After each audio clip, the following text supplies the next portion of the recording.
on YouTube going. Great, let's get the chat working on my right YouTube account. Which counts?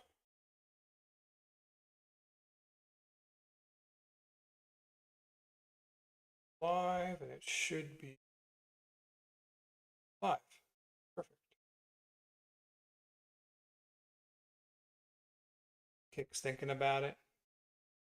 Twitch is also live. Let's grab our chat. Wait. Good.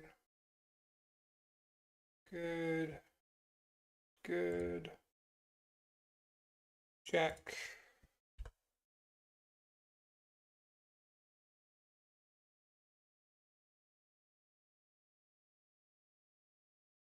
Two and kick.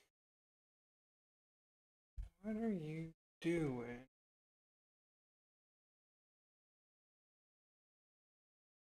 Let's try a refresh.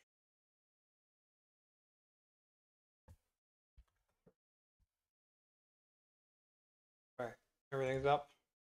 Close. They don't make sense.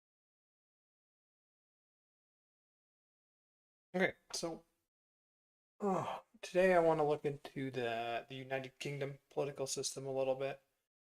And just more compare and contrast. We've looked at the U.S. and the Canadian system.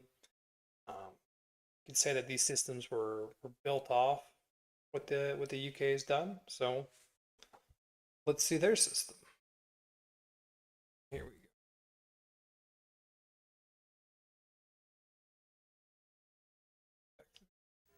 This is London, the capital of the United Kingdom of Great Britain, Scotland, Wales, and Northern Ireland.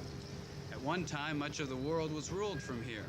The British Empire stretched from colonies in America, sultanates in India, isles in the Caribbean, and desert kingdoms in Africa. For such a small place, it's only a bit larger than Greece, and even today has less than 65 million people. Its influence on the world. This is kind of an older one, right? 5 years ago? I thought the UK had a lot more people. What's the population of the United Kingdom?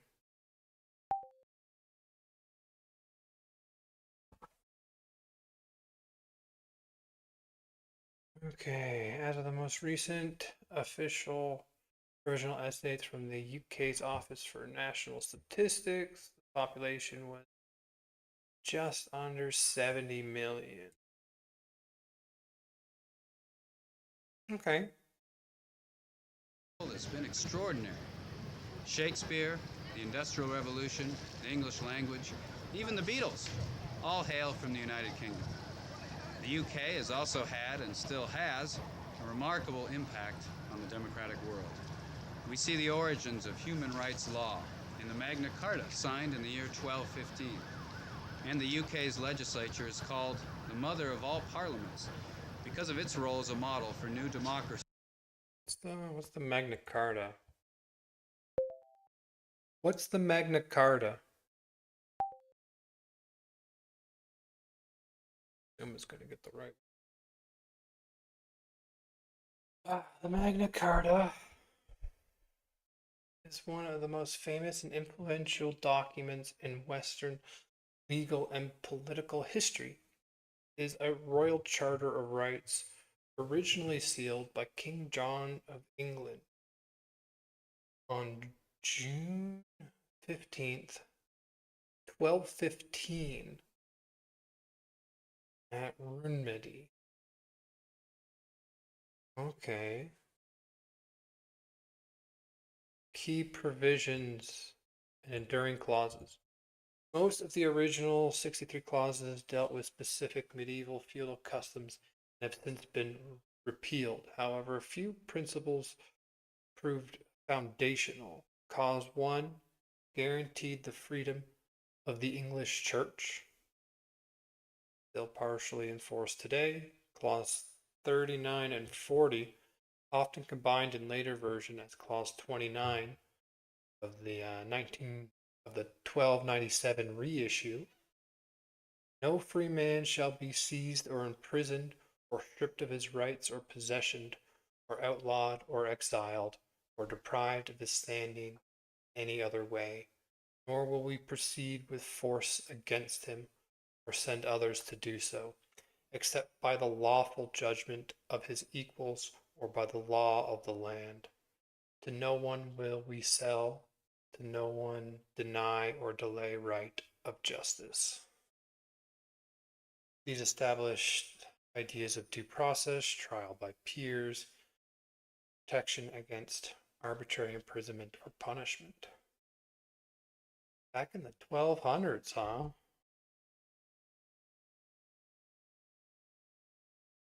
Okay. Like a conclusion. Over the past 200 years. In world politics, the UK is a permanent member of the United Nations Security. I like how I see this video is old, and it's 5 years old. I don't see that. The video is 5 years old, and I consider it old. And then back in the 1200s, they were making the Magna Carta. Like, that is the society we live in has been built upon so much. All right, let's get back to Security Council, a leading member of the European Union and the United States' closest ally. There's no question that knowing this England, as Shakespeare called it, is to go a long way towards understanding democracy itself. I'm Bob Beatty, and in this program we will explore the British political system to better know and understand the keys and nuances of a parliament that in some form or other has influenced every single democracy in the world.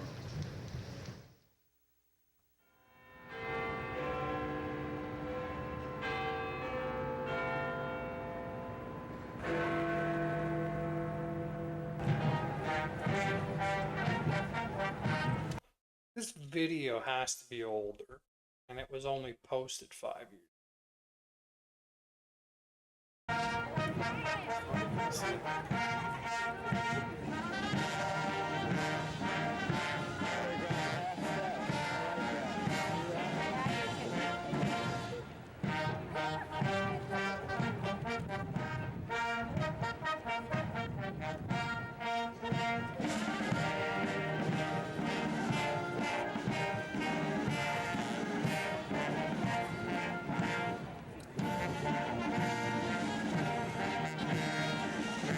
These are, or were, during MPs.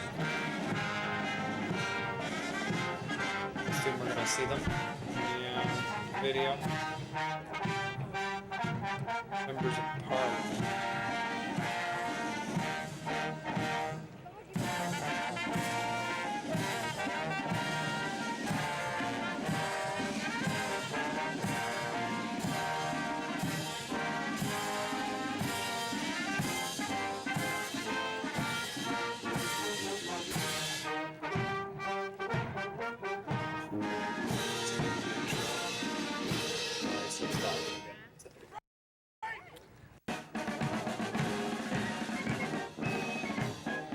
In the next hour, we'll focus on the British parliamentary system.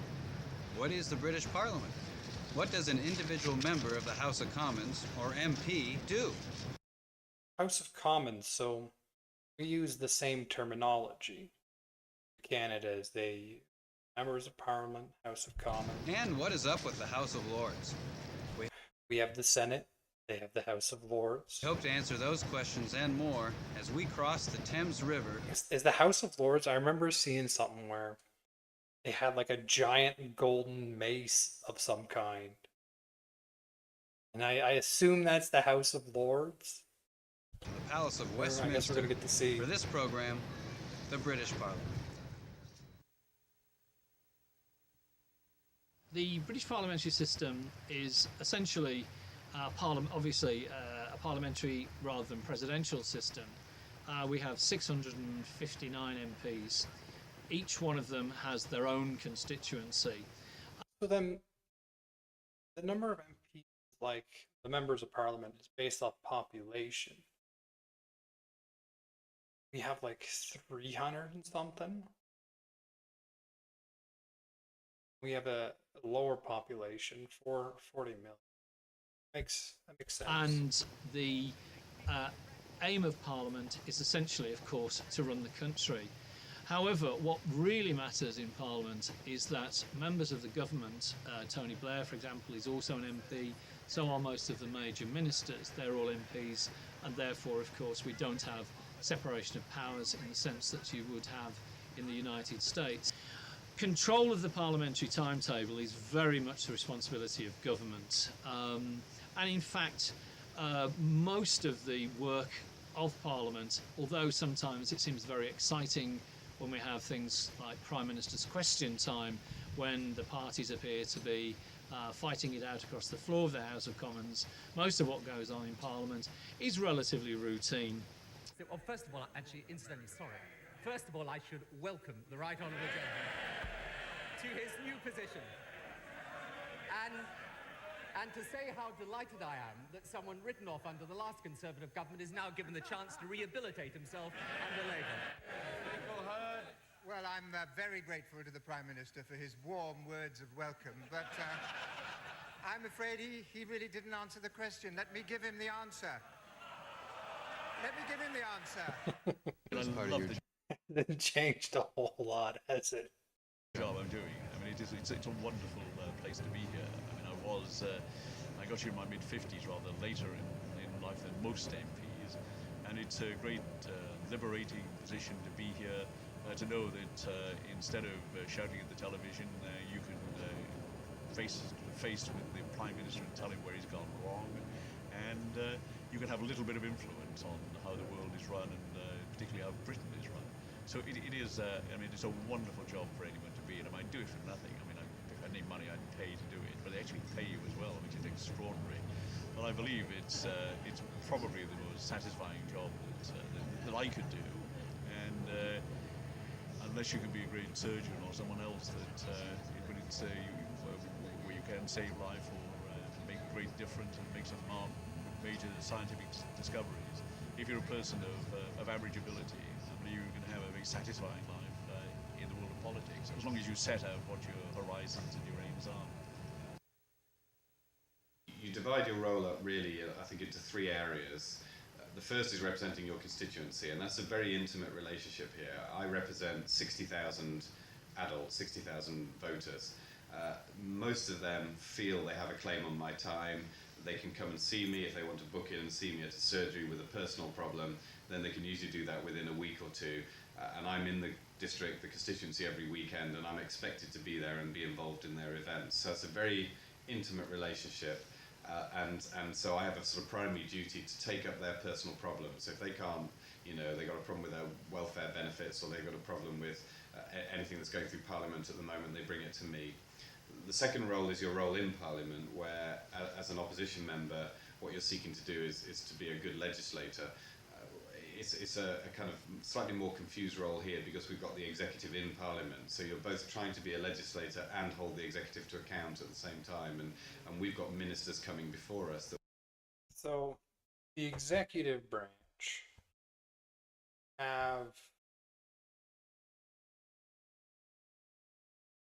where's that?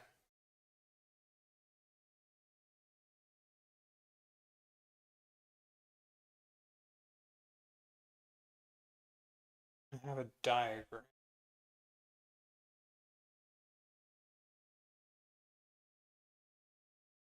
Okay, give me a little bit of trouble. Here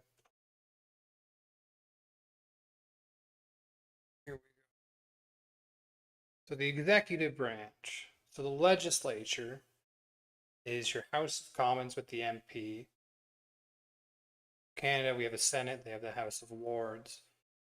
They put forward the executive branch. Prime Minister. The Prime Minister picks the cabinet. That's all part of the executive.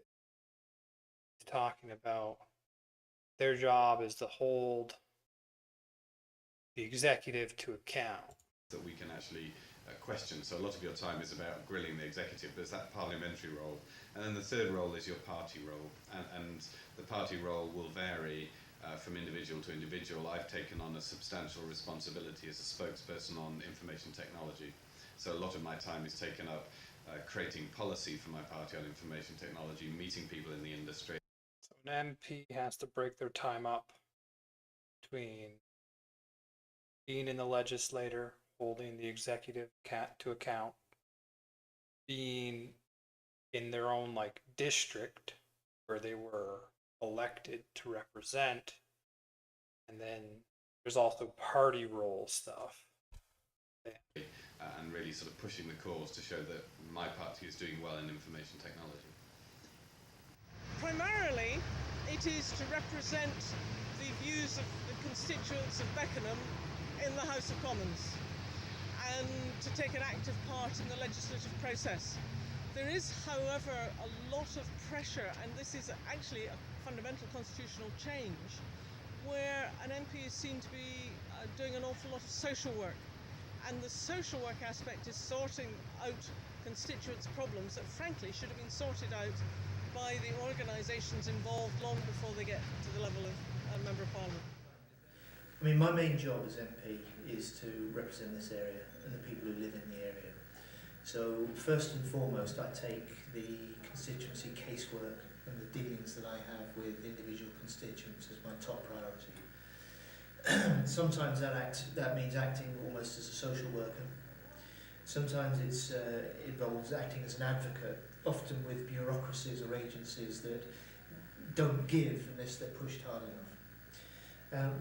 And this is the special role an MP can play. Often it involves picking up an individual local problem and pursuing it nationally, either with ministers, civil servants or national agencies. And sometimes using public exposure in Parliament as a way of reinforcing pressure. So it's picking up casework, number one. And last year I dealt with just over...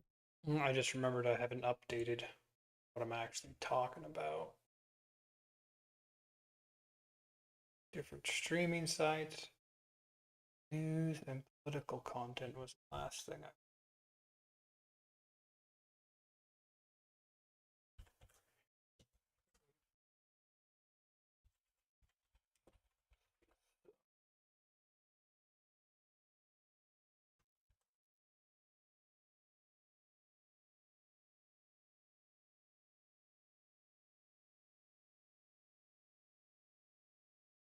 Right, I think I'm in all the right categories.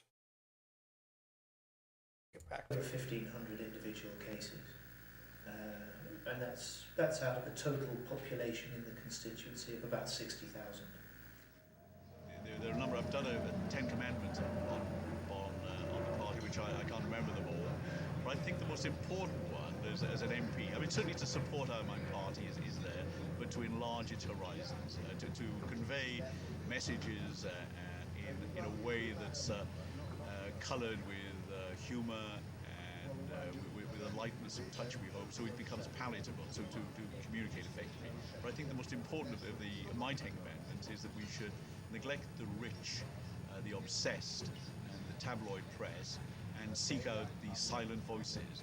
The people that we should be serving are those who don't beat a path to our doors. They're the ones who are not articulate and not well-heeled and not advantaged. And if we do that successfully, we serve our people well as their representatives. I mean, what went wrong? This sounds great. Aren't they having a lot of political issues in the UK right now? I guess I'm not too familiar with the system, but everything I hear. Well, I mean, I guess we'll get into that. Foundation sounds strong. What we copied for ours, after all.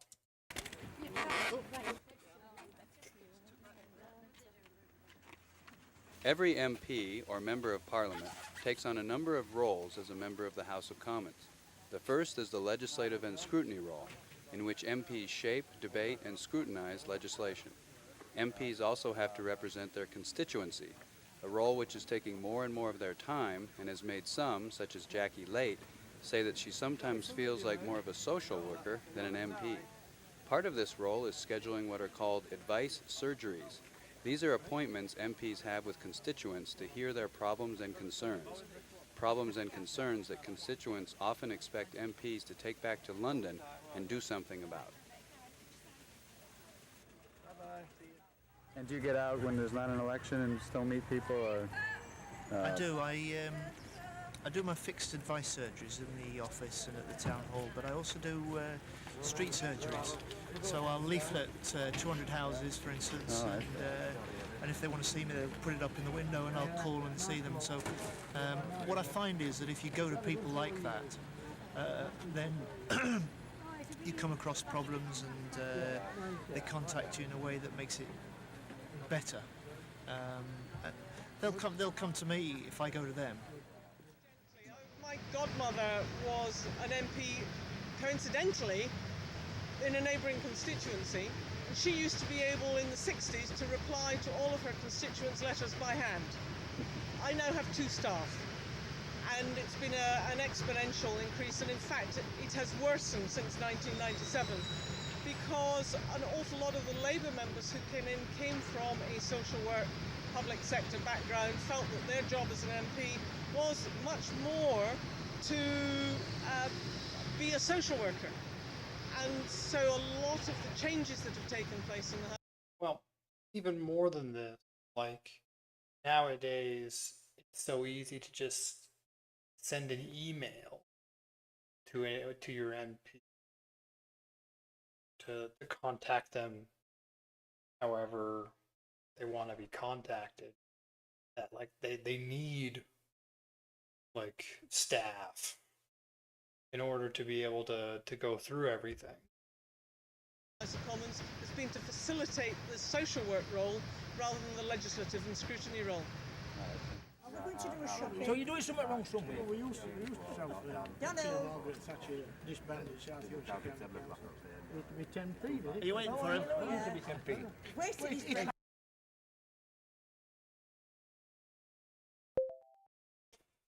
I'm learning about the UK political system, and they've mentioned a lot about the social role of MPs.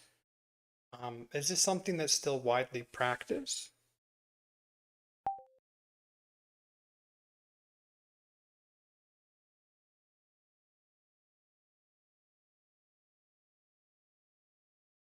Yes, the social role of UK MPs, often called constitutional casework, surgeries, or the constitutional service side of the job, is very much still widely practiced and remains essential, time-consuming part of what most MPs do today. This aspect of the role involves MPs and their staff helping individual constitute personal problems, such as issues with benefits, pensions, immigration, NHS, housing, disputes with the government department.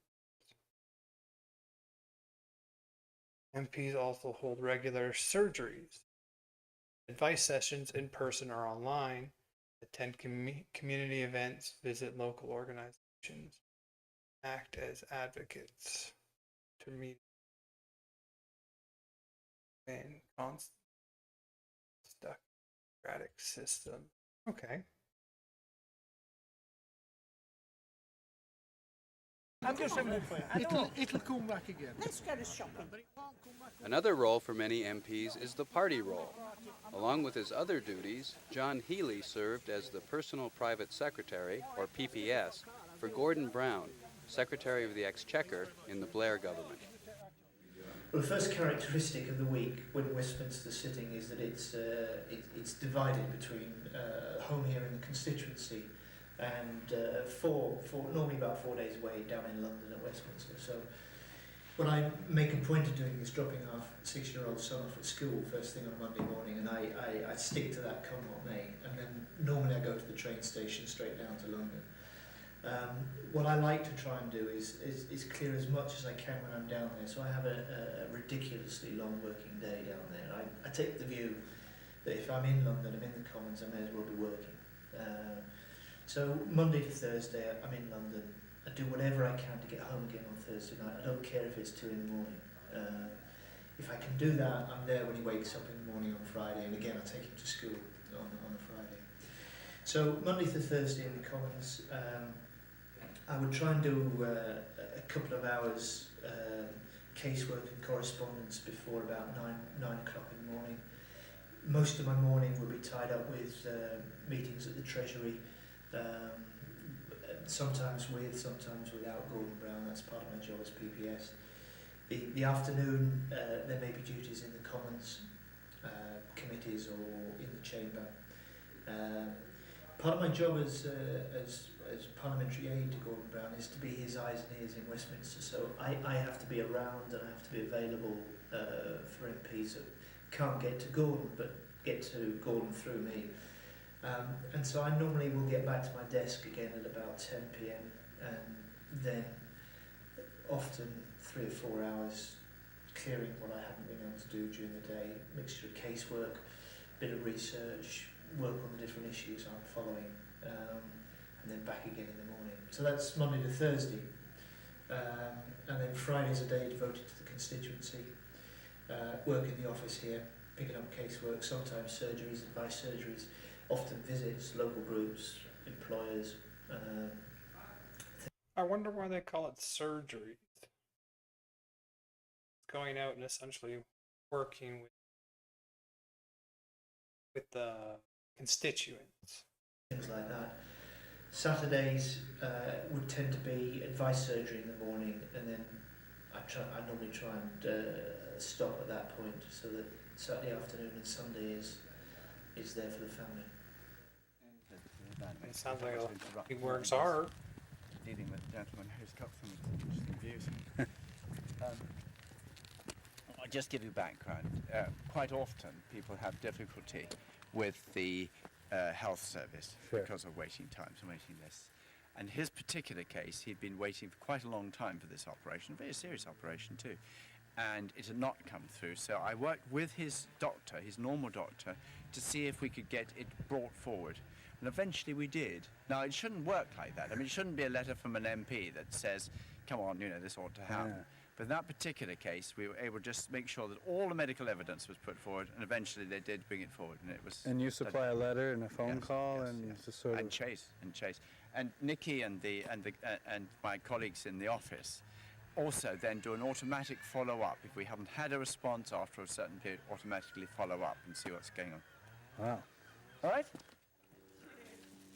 Unlike in the United States House and Senate, members of the British House of Commons are not given a large office staff and have to do much of their casework, speechwriting, and research on their own. We weren't given office staff? Unlike in the United States House and Senate, members of the British House of Commons are not given a large office staff and have to do much of their casework, speechwriting, and research on their own. Yeah, because we heard the one MP had 2 staff workers. I wonder how many staff workers a House of Representatives has in the US. I've got. What are they called in the US again?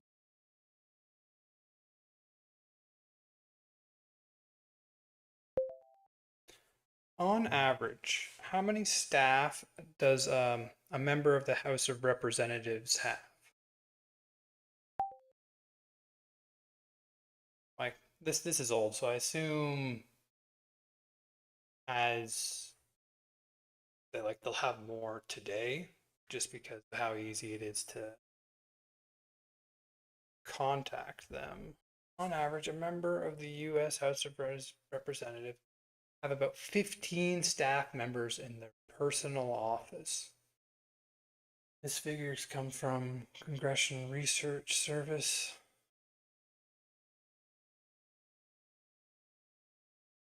roughly 15.15, so about 15. Typical, a split of around 8 to 9 in Washington, D.C. office and 6 to 7 in district offices. Okay. Legal limits. House rules allow up to 18 permanent employees, plus up to 4 additional staff, can be part-time, temporary, or shared. Most offices do not max out the full allowance due to budget constraints from the members' representational allowance. Okay.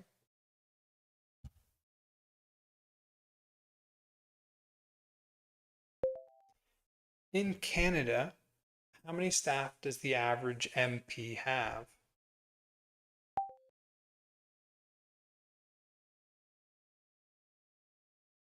See what it's like in Canada. Roughly 6 to 8 staff members across their Ottawa, Parliamentary Hill, constituency offices combined.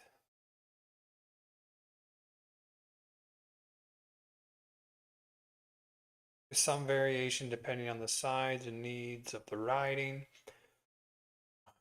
One detailed survey of MP offices found an average closer to 5 staff, though the typical range was 1 to 11 employees. Okay.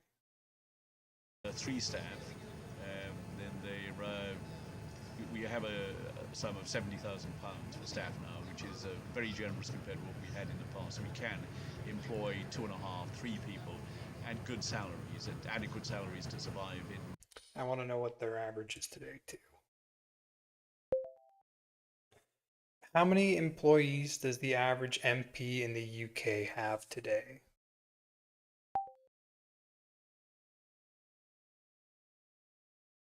We have 15 in the US, 6 to 8 Canada, UK, roughly 4 to 5 staff. Funded through the Independent Parliamentary Standards Authority. So it's gone up a little bit from when this is taken. In London, and I depend on them greatly. They're 3 talented, resourceful people who are good researchers, who can write reports and give me a hard time, and will all tell me when I'm wrong, and which is the best thing to look for in staff. Staff who will tell you off and tell you when you're being lazy or foolish or underachieving. I get an allowance each year. It's a set pot of money. It is about £50,000. From that, I have to employ staff. I have to rent my office. I have to buy stationery. I have to cover the cost of my mobile phone or pager. So it has to cover the whole lot. That allows me to employ 1 full-time member of staff here in the constituency and 1 part-time member of staff to support me down in Westminster, and that's my total staffing. That probably means I do a lot more hands-on individual casework than your average US politician. It also means I probably do a lot more around research, speech writing, writing of articles for the media, all that sort of additional stuff. I tend to do a lot of. I like doing it, but I don't have the staff to support me. I mean, we have a lot smaller The numbers constituency have gone up, than right? American 4 to 5 now. Because there are about 70,000 people on my patch, which is enough to look after. But I think we also have the support of a library staff. It's very good, and other staff here. If we're going to do a bill, we rely on those to take us through the system and to actually draft the bill. So we're okay, and things are so much better than they were, when I came here 20 years ago. We are much better off. And it's getting better. Right? They have more staff now. I imagine that makes their workloads lighter. How is the number of MPs in the House of Commons calculated in Canada and the UK?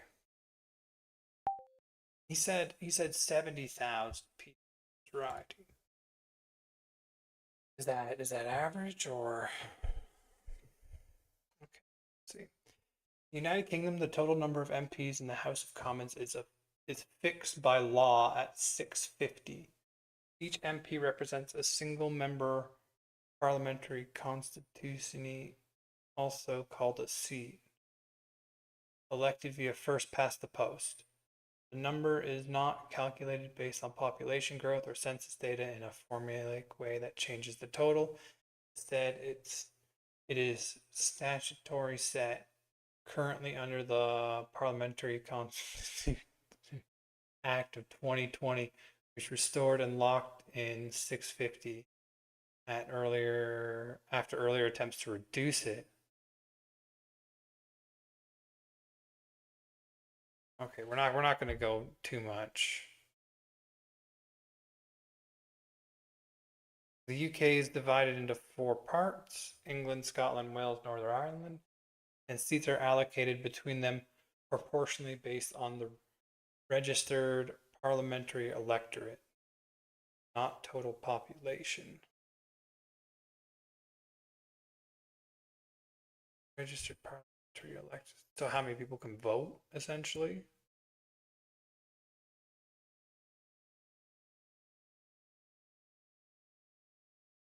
Okay, let's go down to Canada. Chief Electoral Officer applies this formula using the latest provincial population estimates from Statistics Canada. Calculate the electoral quotient. This is the base average population per seat. Starts from the previous quotient and is adjusted upward by the average provincial population growth rate over the last 10 years. For the latest distribution, it was 121,000. Almost 122,000 people. So that's the average number of people that a member of parliament represents.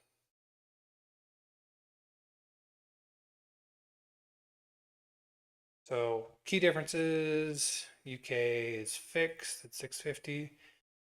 Canada, variable total that grows with population via the formula.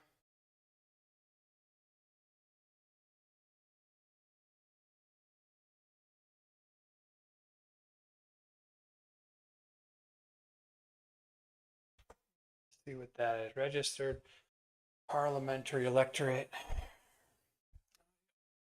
Depth refers to the total number of people officially listed on the electoral registry who are eligible and registered to vote.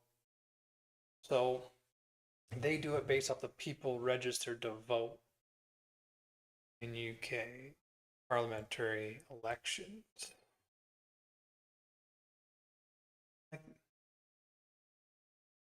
The whole not total population kind of stood out to me there.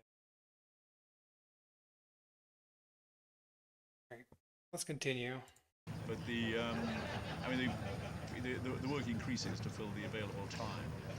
And you can either, you can go off and live in America if you want to as an MP. They still pay your wages. It doesn't make any difference. Or you can work around the clock and still go around with your head in a cloud of guilt because you feel you've neglected this or you haven't done as much for that constituent as possible.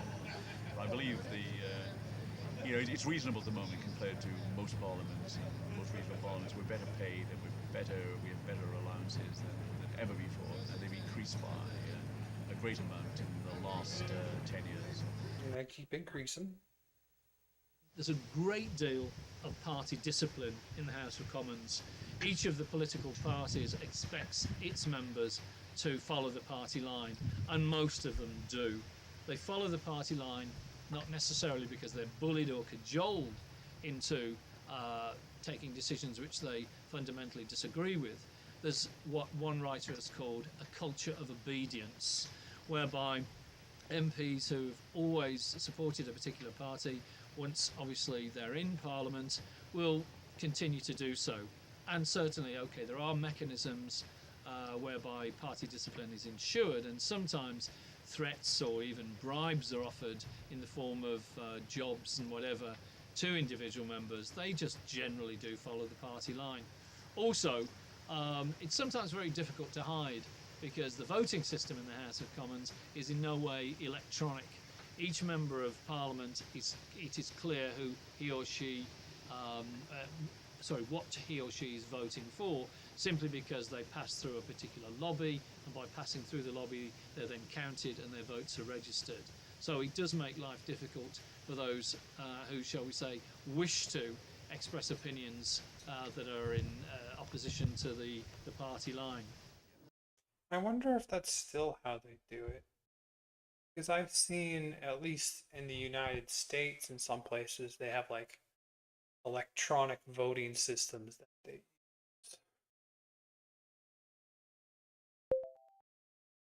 In the Canadian House of Commons, can you hide your vote on a bill?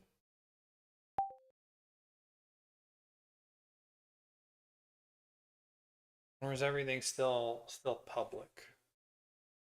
No. The Canadian House of Commons, an MP cannot hide their individual vote on a bill set to casting a truly secret anonymous ballot. Anonymous, that's the how voting works on bills. Voting on legislation. Second reading, report stage. Third reading generally follows these methods. Voice vote. The speaker asks all those in favor and all those opposed. Members shout out yay or nay. The speaker declares the result based on What? Are you serious? Okay, let's read this again. Voice vote, the most common for routine or uncontroversial matters. Speaker asks all those in favor and all those opposed. Members shout out yay or nay. Speaker declares the result based on volume. No individual names or votes are recorded. This is the closest thing to hiding a vote, as there is no public record of who says what. Okay, so this has to be used on things that are like one-sided, right? Like there's no, it says uncontroversial matters, so important matters aren't decided with a voice vote, right? Because like it just comes down to who can yell louder. It doesn't seem like a good system. Okay. On division, increasingly common. If there is no objection or parties agree, a bill or motion can pass on division. This means the House accepts the outcome without anyone having to stand or rise or record a formal vote. It signals that some members disagree. They are not forced to count. No individual votes are registered, effectively allowing the bill to pass without public accountability for specific MPs.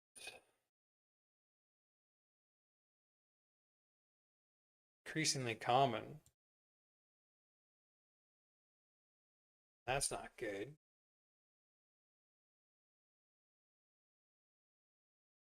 Okay. Key points on hiding votes.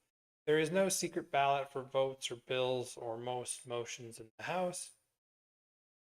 Unlike electors for speaker or certain internal House positions, secret ballots are explicitly allowed.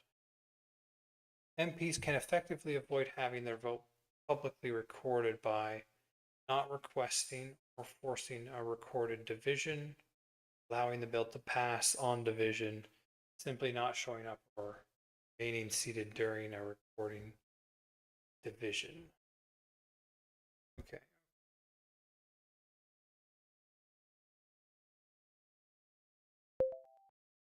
What is the voice vote and how does it work? Is it used for important matters?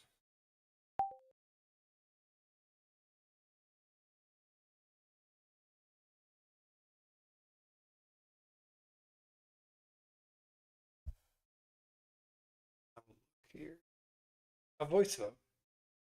It is the simplest and quickest method used in Westminster-style Parliament, including both the Canadian House of Commons and the UK House of Commons, so it's used in both places, to decide on a motion, amendment, or bill after debate ends. How a voice vote works. Putting the question. Okay, collecting the voices. Speaker first asks those in favor, say yes. Then those opposed, say nay. Speaker's judgment. The speaker listens to the volume and intensity of shouts and declares their opinion. If no one challenges this, the speaker finalizes. Okay. So if there's a controversial matter, or if there's some kind of real split, I imagine it's challenged. This is just a fast way of passing, because so many bills, they go through like first reading, second reading, third reading, and so a lot of times they're passed through quickly. I remember seeing a video of, I think it was a state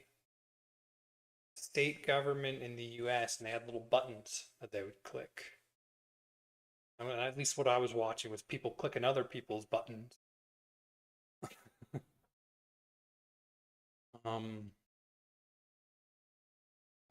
Yeah. Consent is heard, but no one wants a full count. So can say okay. If dissent is heard, but no one wants a full count, MPs can simply say on division. The speaker then declares the motion carried or defeated on division. This records that there was opposition, but no individual votes are tallied or published. Common way to note disagreement without forcing a recorded vote. If 5 or more MPs rise or demand it, the speakers order a recorded division. Bells ring to summon MPs, and each member's name and vote, yea or nay, is officially recorded and published. If 5 or more MPs rise, that's a small number. So you pretty much have to have like a consensus to get through on a voice vote. In the UK, the process is similar, but any MP can force a division. Formal vote, yay, no lobbies, by continuing to shout or challenge the speaker's call. There's also a convention of vote follows voice. Your shouted preference should generally match how you vote. It goes to division. That makes sense. So, is the voice vote used for important matters? Yes, routinely, but with important caveats. Routine or uncontroversial business. Voice votes are the default and very common. They effectively handle many procedures, minor amendments, or bills where broad agreements exist or parties do not want to force a public showdown. Important or contagious matters. Voice votes are still the starting point for almost everything, including second readings, report stage, and third readings of major bills. I mean, if 5 people standing up is all it takes to force like an official voting process of like, how many members of parliament do we have again? How many members of parliament are in Canada's House of Commons? I love how I can like stutter and it still gets it all right. Beautiful. 343. 5 have to stand up to get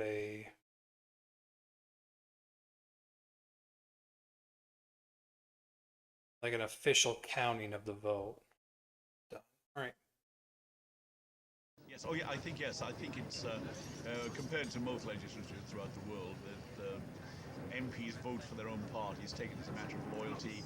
There's some justification for it because we were elected as representatives of what Labour stands for, or what Conservatives stand for, or what Plaid Cymru stands for, rather than for our own personalities, and because we're wonderful human beings. I think we accept that. People don't vote for persons, they vote for parties. So there is a general understanding that the right thing is to support what the Labour Party supports. Well, I think I've voted against my party in this Parliament about 20 or 30 times, and there are issues in which the party has been, I believe, profoundly wrong. And I'd have the support of my local party.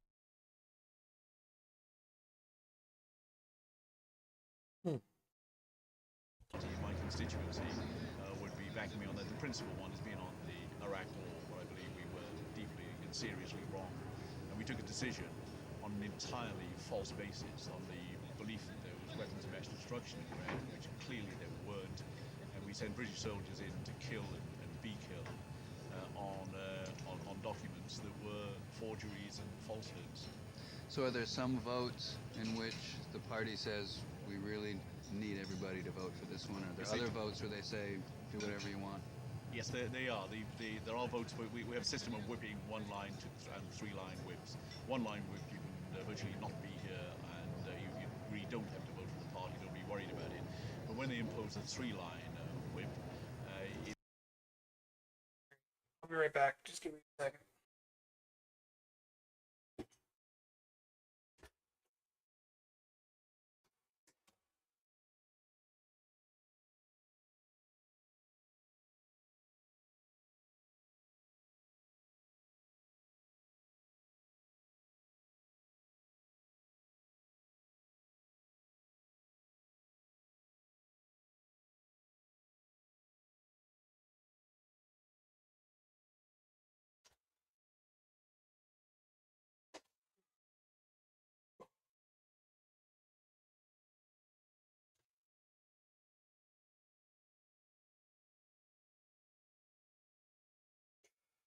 All right, here we go. Let me jot down the top. I have to edit this. means that they want to know if you're opposing it. They will try to persuade you otherwise if you state what your views are. And on the Iraq War, there was a huge amount of pressure put on all MPs What year was the Iraq War? What year was the Iraq War? Because there's clearly a video happening after that. Let's just get a time. Probably have to be after 7. Talking like past. group and individually in order to persuade people to support the government line. But 140 MPs didn't support the government, which is the biggest revolt there's ever been, I think, in history, certainly for a very long time.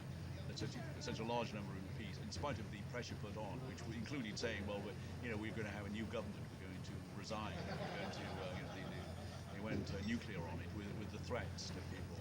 But in spite of that, people felt so strongly that a large number voted against. And of those who voted for the government, many of those are unhappy now because they felt they were deceived by the government whips by presenting a case that's now collapsed.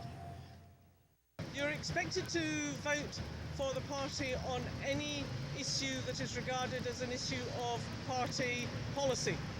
And the theory and the philosophy behind that is that you are elected as a Conservative Member of Parliament, you therefore subscribe to party policy, therefore unquestioningly you should be supportive of the policy.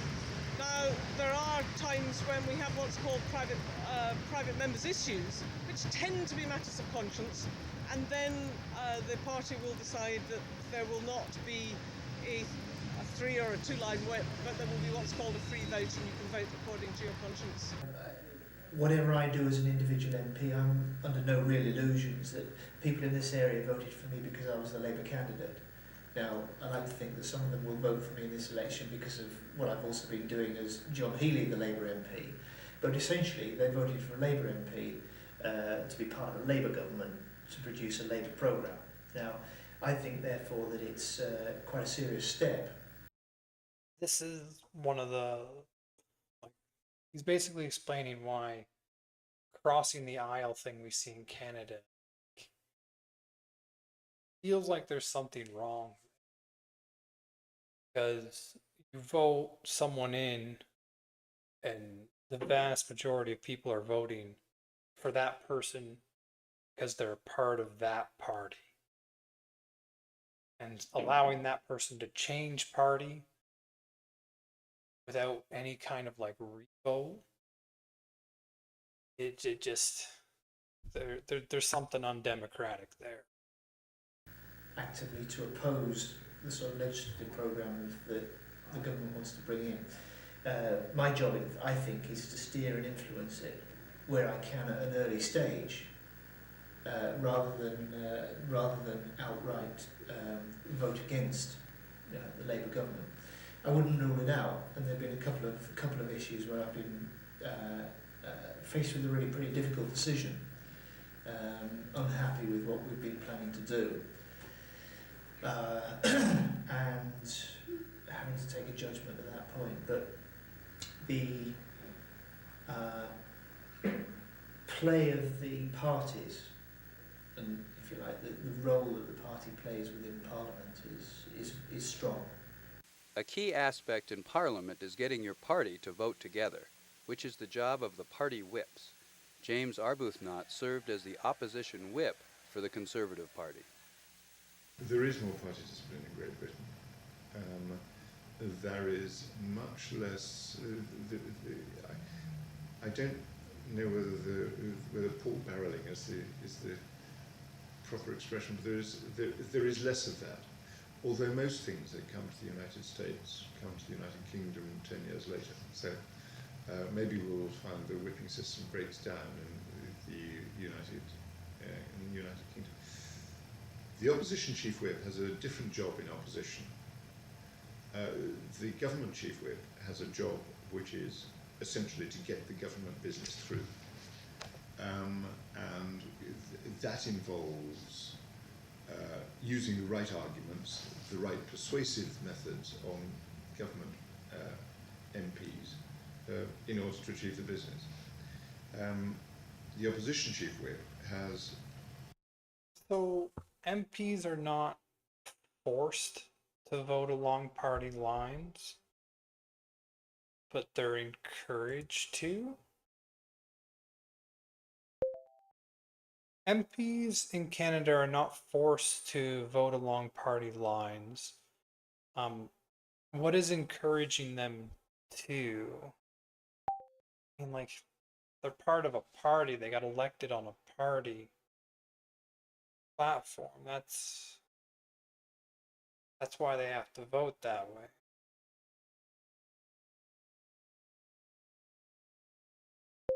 What is the whip in the House of Commons?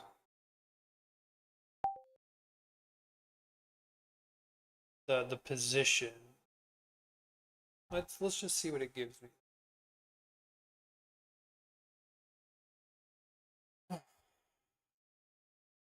What did it find? In the Canadian House of Commons, MPs are not legally forced to vote along party lines. There is no law requiring it, and they can technically vote however they wish or abstain. However, party discipline is very strong in practice, and most MPs vote with their party on the vast majority of bills in motion, with rare exceptions as designated free votes, such as certain moral or conscious issues like abortion or capital punishment. What encourages MPs to vote along party lines? Career advancement and rewards, re-election and nomination risks, team and electoral success. Okay, yeah, basically. Okay, what is the whip in the House of Commons? The party whip, or chief whip, is a senior MP appointed by their party leader to act as the enforcer and manager of party discipline within the caucus. Key responsibility of the whip includes ensuring enough party members are present in the House or at committees for votes. Communicating the party's voting instructions to MPs and reporting back on the mood or concerns of the caucus. Signing offices.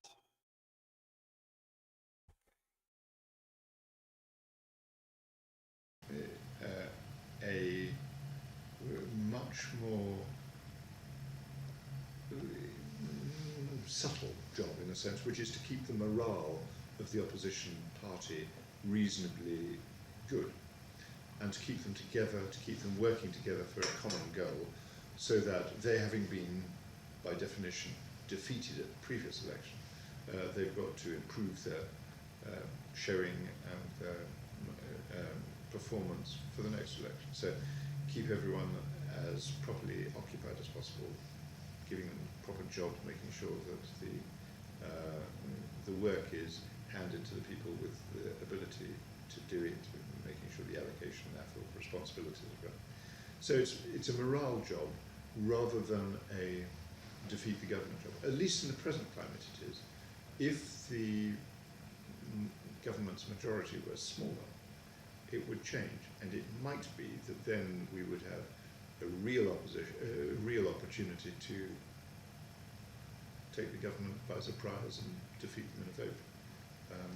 We very nearly did, actually, even with a majority of 170 against us. We did get within 24 votes of beating this Labour Party during the last Parliament. But sadly, the Liberal Democrats were not with us, and so we didn't quite make it. Well, originally, of course, the Chief Whip literally had the job of getting everybody into the same lobby to vote in Parliament. And you've, I think, adopted in the States the same name, though people probably wouldn't any longer recognise its origin. It goes back to hunting, in fact, fox hunting, where you have a whipper in who makes sure that the hounds go in the right direction. These days, in my party in particular, it's much more of a liaison and communication role. I have to try and make sure that my colleagues know what business is coming through in the House of Commons, know who's going to speak in a debate, take part in a discussion going on to committee, and that the team works. If you like, I'm the team manager. I think it's much more comparable these days to the team manager in the sporting field than it is to anybody in the hunting field. Probably there are. Okay, so I'm gonna split this in half and watch the other half tomorrow. This is a really long. I think right around the middle. Good spot to end it.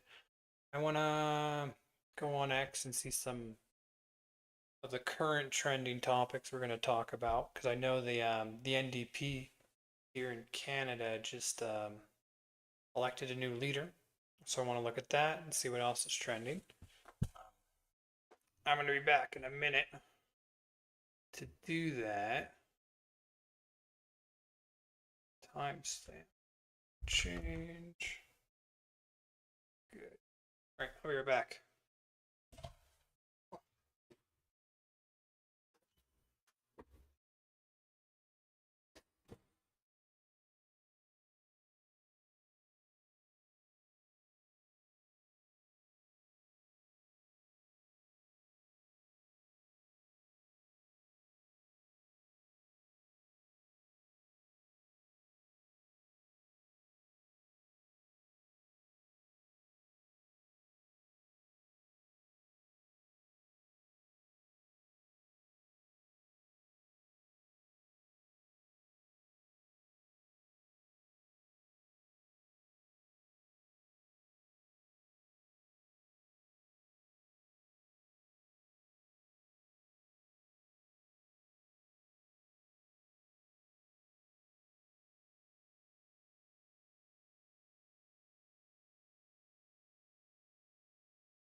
All right, let's save this.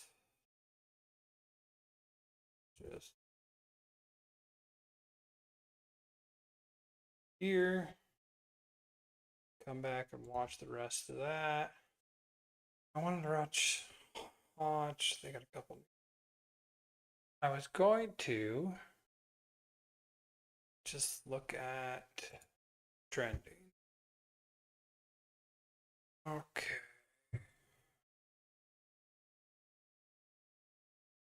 Let's see, a lot of these politics.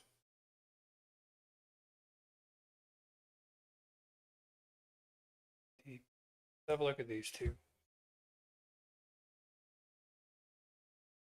This is the NDP debate. Question period. So is this the same thing? New far left Canadians start arguing over quality cards at the 2026 NDP Leadership Convention. I was standing here with my gender equality card before you called on the previous speaker. That's my point of proof.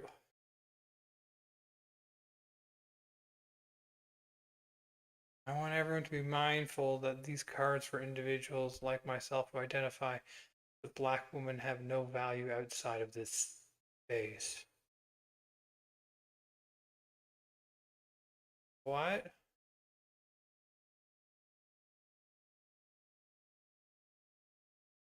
Okay. I remember watching a part of this. And I couldn't understand why they kept saying point of privilege.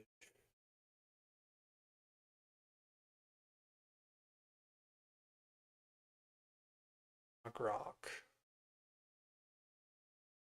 Looks so similar to chat. We'll open a new chat. In the NDP Leadership Convention in Canada, I kept hearing the phrase point of privilege. What are they referring to?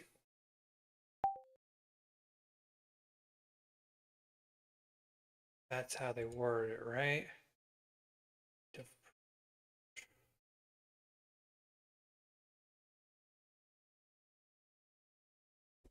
Okay, here we go. I'm not going to drag it down, is it? Okay. In the context of the recent 2026 NDP Leadership Convention held in Winnipeg, where Avi Lewis was elected as the new leader, Avi?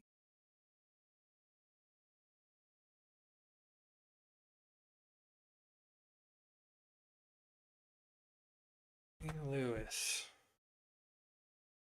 This is the guy that was elected as the new leader. All right. The phrase point of privilege was repeatedly invoked during debates and speaker cues. Standard parliamentary meaning.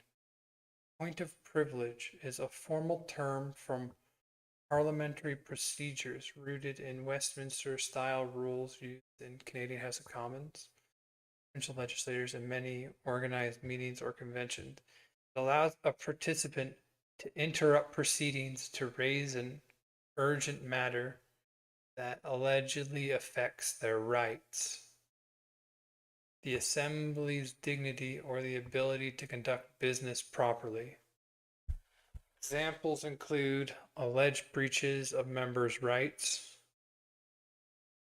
issues with the meeting conduct, personal privilege. So it's a way to bring up like it allows president to interrupt proceedings. Okay. Chair must usually recognize it promptly because it has high priority and can interrupt a speaker. You're not supposed to use it very often if it's something that interrupts everything. I think from a point of order, which is about enforcing the rules of debate more generally. Let's see how it's used. The point of privilege on microphone 1, then we'll go to microphone 3. Go ahead, delegate. Yes, hello. I was standing here with my gender equity card before you called on the previous speaker. That's my point of privilege that I would like to raise. I will explain the speaking order, which is fixed.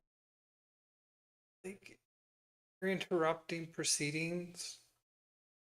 That I cannot amend, which is the pro-con rotation. You can move yourself up a line that you're standing in. I am pro, and I was... We went...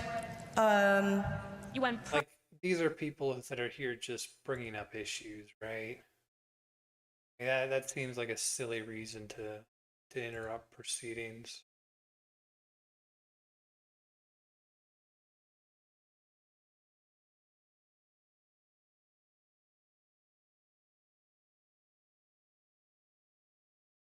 See what else shows. Okay. We have shoved Canada Post so far into the market mindset that every few months we have a national conversation about why isn't Canada Post making money? Does the ambulance service make money? Do police services make money? Talking about a fundamental public service. I largely agree with that. Like, Canada Post, there is, like in Canada, you still have private delivery services that operate. And Canada Post, if you're going to put it up against like an Amazon, it's never going to make money. It's a service that ensures delivery to all Canadians. Having it make money, like, this is something that costs money. It says about it. To the market mindset that every few months we have a national conversation about why isn't Canada Post making money? Vashi, does the ambulance service make money? Do the police services make money? We're talking about a fundamental public service, and we are so soaked in the market mindset that we expect the post office to make money. It's a public service. It's not for making money. It's for delivering mail to Canadians as part of a fundamental public activity. And that's the mindset change that we need to make public corporations work. In the Second World War, the Minister of Everything, C.D. Howe, created 18 new crown corporations, and Canada played an unbelievable role in fighting fascism in Europe. We need a mission moment like that in Canada, and I think we can have one. We have shoved Canada Post. I mean, I think he's saying the right thing there. The NDP just elected leaders whose own provincial leadership rejected him on day one. Saskatchewan's NDP, ideological and unrealistic. Refused to meet him. Alberta's NDP, not in the interests of Albertans.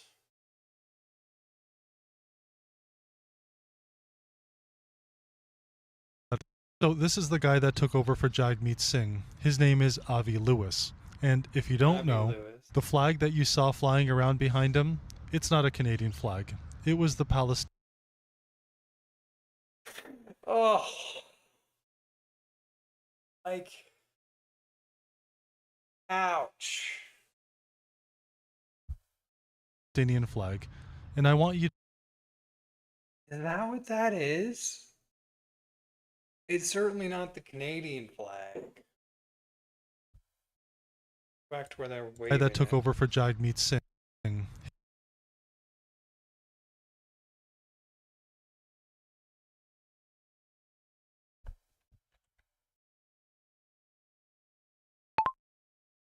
Palestinian flag. Yes.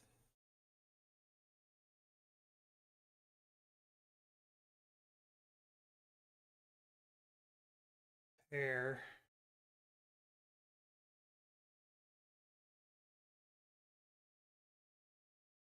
Nope. grabbing the wrong thing.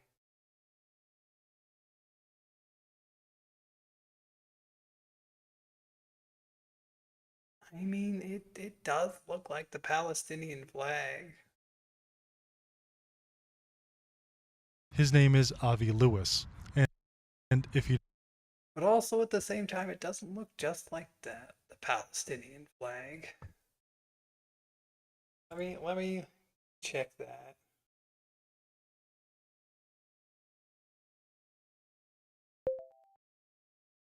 At the NDP leadership convention, did they wave the Palestinian flag?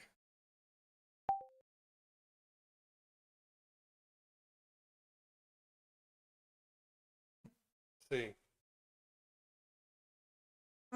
Yes, a large Palestinian flag was waved on stage. Oh, like Trump had the American first thing right. You want a leader that is Canadian first to lead Canada. Waving around the flag of another country does not make you look Canadian first. And that's just always going to be bad optics. It's just always going to be bad optics. There's nothing you can do about that. Oh, thanks for the follow. Hey, homie, I can share your stream at Kit Community to help you hit 1,000 followers, 800 viewers. Also, Hearn, add me on Discord. Maybe. I will look into that later. This occurred at a conclusion of the convention. Like, I've seen some clips of him, and he was saying, the Avi guy was saying good things. This is not a good look. This is a bad look.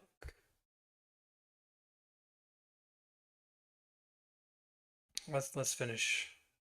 you don't know, the flag that you saw flying around behind him, it's not a Canadian flag. It was the Palestinian flag. And I want you to know something about Avi Lewis. And here's the reality about this new NDP. It's no longer the NDP of Jack Layton, the one that used to represent workers. That party today is now the Conservative Party of Canada.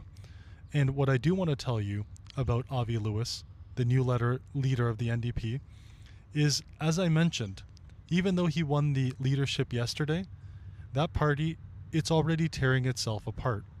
You see, the Saskatchewan NDP leader, Carla Beck, she sent him a public letter on official legislative letterhead, refusing to meet with him. She called his positions ideological and unrealistic and effectively the antithesis to the values of a party built for the working people. The Alberta NDP leader, Naheed Nenshi, he put out a statement minutes after the result saying Lewis openly cheered for the defeat of the Alberta NDP. So he's not even liked inside his own party. How did he win the leadership convention? NDP government, and his direction is not in the interest of Alberta. His own provincial leaders, they can't stand him on day one. Now let me tell you something else that you probably don't know about Avi Lewis. He attended Upper Canada College. That's one of the most elite private schools in all of Canada. Tuition goes for about 40 grand a year. His grandfather led the NDP. His father led the Ontario NDP. He married Naomi Klein, a best-selling author, and she's worth an estimated $5 million and charges up to $50,000 per speaking engagement. They live in a wealthy area in Toronto where homes average about $2 million and up. This is the man that is telling you to tax the rich and calling his campaign anti-capitalist. He has never held elected office, and he ran twice and lost both times. He's a filmmaker endorsed by Jane Fonda. His platform is to kill all fossil fuel development, including LNG. Seriously?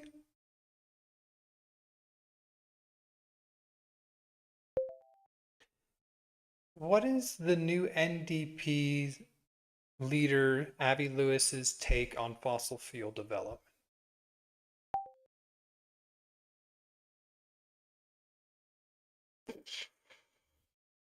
Hey, you're too new, Avi Lewis.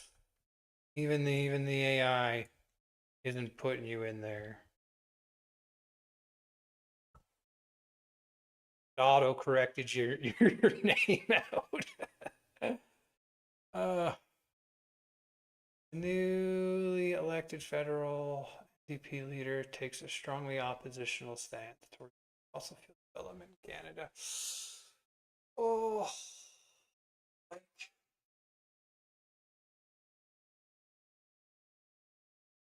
I do understand that as a society and a world, we have to transition away from fossil fuels. They are destroying the environment.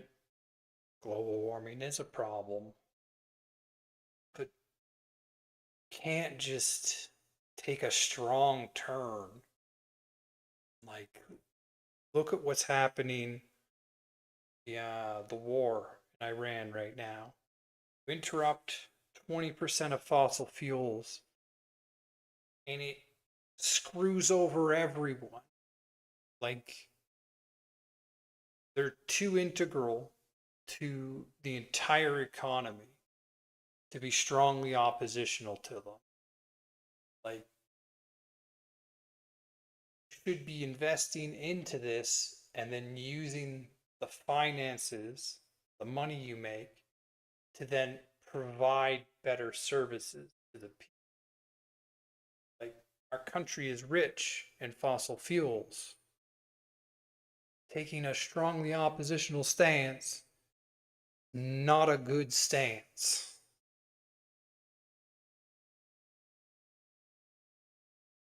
Like, I know that they're trying to do something different because their last leader absolutely tanked the popularity, and it looks like the new guy, Avi Lewis, is also going to tank the popularity. We're going to end up in a two-party system plus Quebec.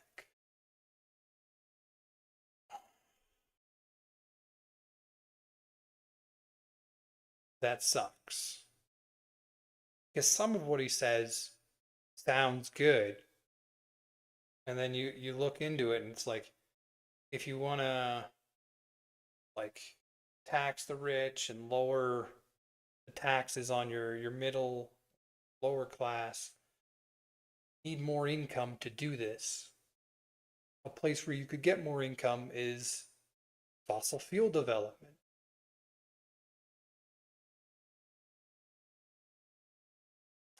I don't see him doing well. Let's finish listening to what this guy was saying. To end all pipelines. He wants to tax. End all pipelines. Like, literally, that is what we need more of. Oil exports into the US, and we saw how bad that went when we tried. There are 40,000 jobs in Saskatchewan alone tied to natural resources, 900,000, almost a million across Canada. This is over $14 billion of economic activity, and he wants to get rid of all of it. Carla Beck reminded him that Tommy Douglas, the founder of the NDP, celebrated pipelines being built from Alberta to Saskatchewan. He called it a major milestone for the province. Absolutely. Her closing line literally says it's impossible to support working people without respecting the jobs they have, not the jobs you think they should have. The leader is a disaster. I agree. So far, everything I see shows that this is going to be a disaster for the NDP. How do I phrase this? Canadian riding map.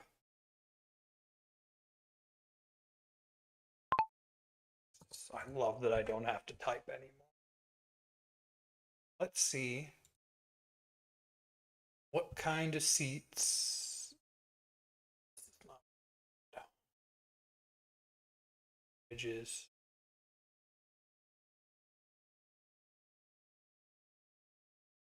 This looks like it or that.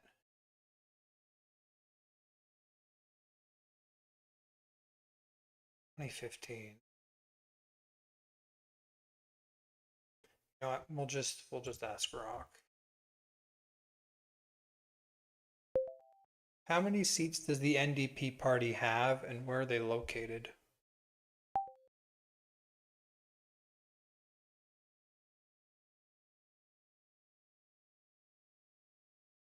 As of late March, because I know they lost seats, hold 6 seats in the House of Commons.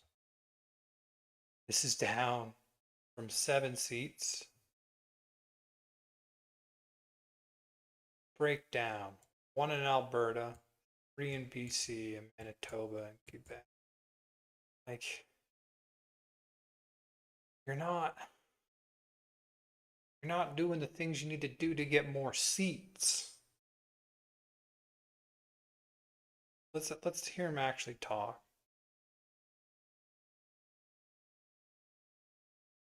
The New Palestine Party in Canada just elected a Jewish guy. Here's his victory speech. You will own nothing. Great reset, just reset. Will they fall for it again as prices explode? I mean, I don't see this guy gaining any power. Honestly, I see him losing power for the NDP. So this is his victory speech. I'll watch this. The Prime Minister is very popular at the moment. He's a smart guy, and most Canadians still want to give him the benefit of the doubt. That's fair.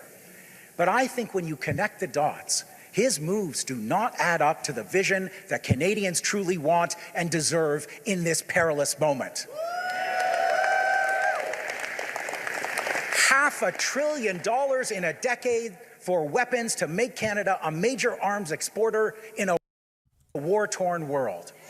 I mean, Europe and Canada are massively expanding military spending. Leaning into the arms industry right now is a good idea. Like, I believe Canada should be building factories to produce weapons, because the demand that we're about to see, there's been several massive political events: the war in Ukraine, the war in Iran, U.S. generally shaking NATO. This is all causing military spending to go up. I mean, it's better to have the military production than to not have it. It'll bring in money for the country. Like, we might as well be the ones to do it. That sounds like a good plan. Getting into the military development right now. Canada, a major arms exporter in a war-torn world. Think, like, where does he think money comes from? Like, you need industry. This is a good chance to improve Canadian industry. Like, the US tariffs are doing damage to the auto sector. You could move that auto sector from vehicles to military goods. It would save thousands of jobs. You could make thousands of jobs. Like, from a working person's perspective, it's better to develop industry. Slashing our cherished public services. Sweeping aside Indigenous rights. Okay, I don't know enough about either of those. Full steam ahead, no regulations on AI. Let's go! I didn't know he was doing that, but like, Wait, where'd the guy go? He's here. No regulations on AI.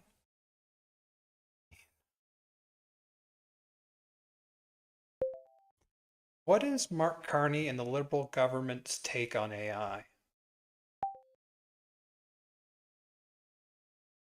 So, oh, Rock. No, that just means I go to one of your competitors, right?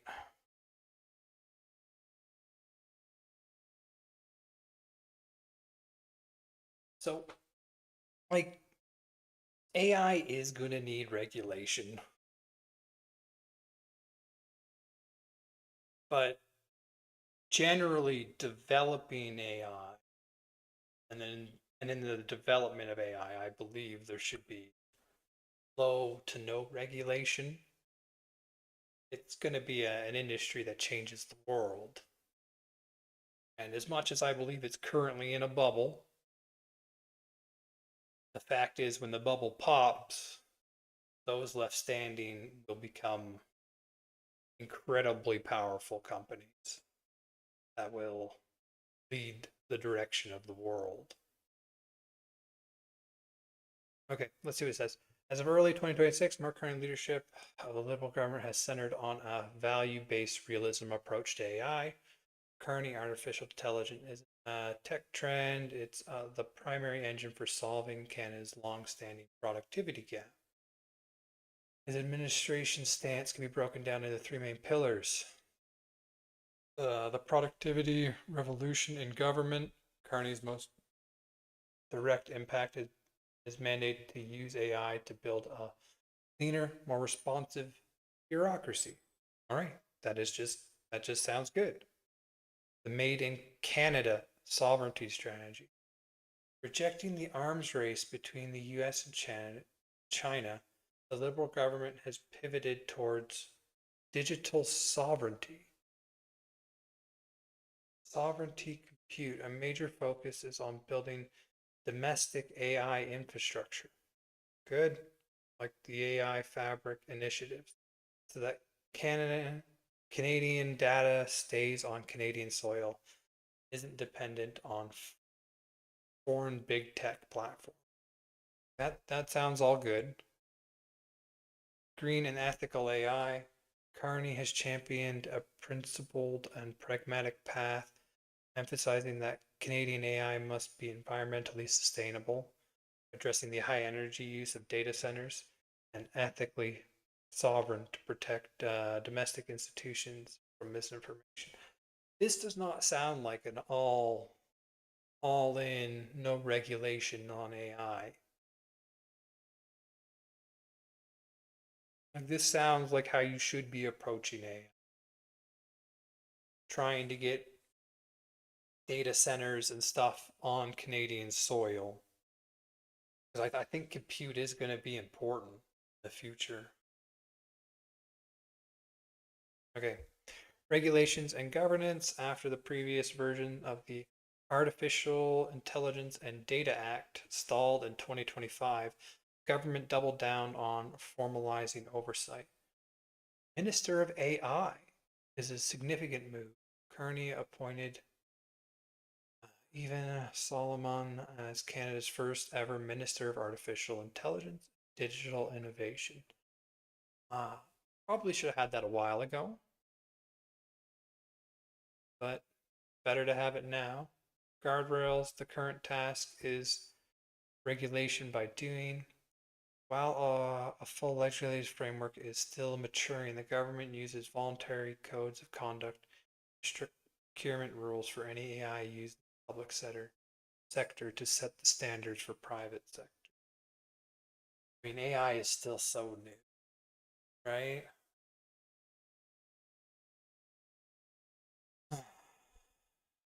The human nuance. Interesting. Carney often balances his tech-heavy agenda with a warning against the tyranny of the average. He argues that as AI hegemonies routinely work, uniquely human skills, empathy, critical thinking, and the ability to read a room actually become more economically valuable. In his view, AI handles the math so humans can handle the meat. Using AI as a tool. I mean, I kind of like his take on it. This guy's defaming him for it.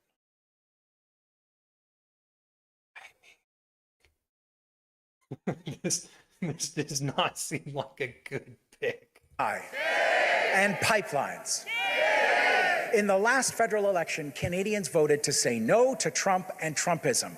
What they're getting instead is our government following the U.S. into a future of wars, fossil fuels, austerity, and job-killing generative AI.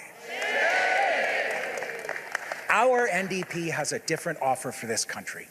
Our plan is to Trump-proof the economy by investing massively in Canadian economic independence, using like our oil, right?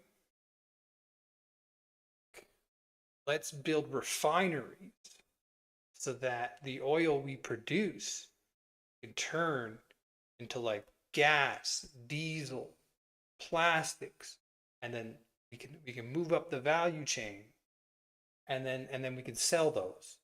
That's the kind of development you're talking about. That's not the kind of development he's talking about, is it? the unmatched power of public ownership to ensure the fundamentals of a good life. So that one, actually really interesting. I think it was a documentary on Italy I was watching, where co-ops are a much bigger thing there.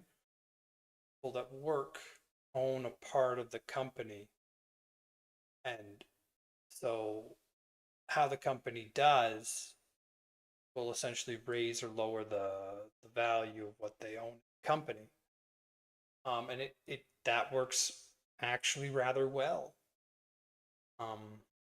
Giving people ownership over their labor does seem to be productive and help bring stability. So he does have some good ideas. It's just so many bad ones. A network of public providers for food, phones, and internet. I mean, you do have to do something about the phone companies. Like, it's not a monopoly, it's an oligopoly, but it functions like a monopoly. And we pay way too much. That does need to be handled. Internet? I don't know about internet. What else did he say there? And internet, public providers for food, phones, and internet.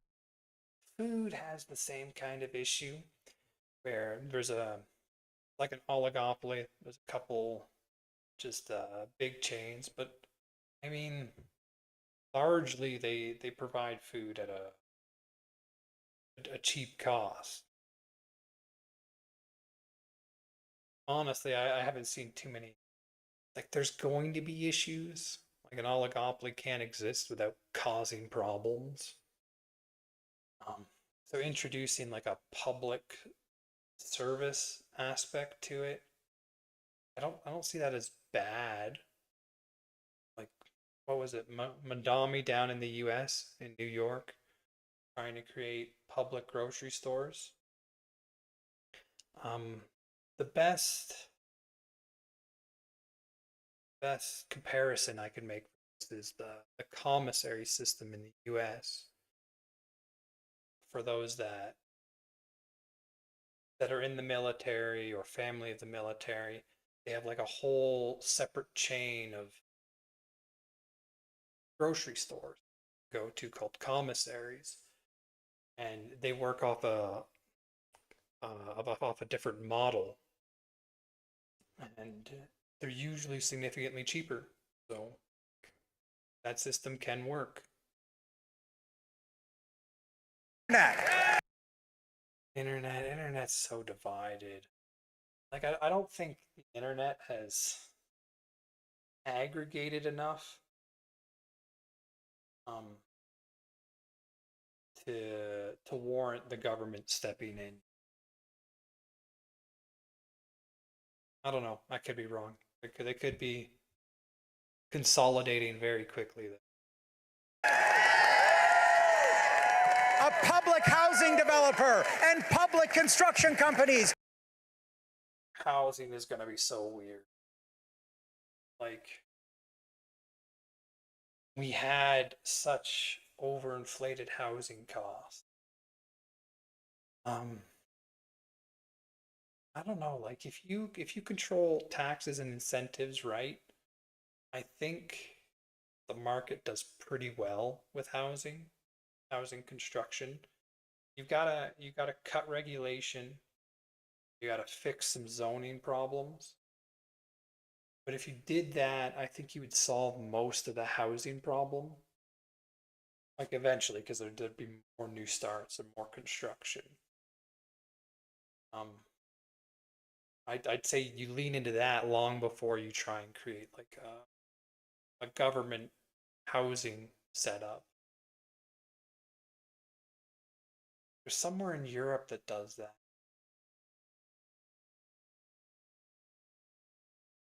One of those small countries.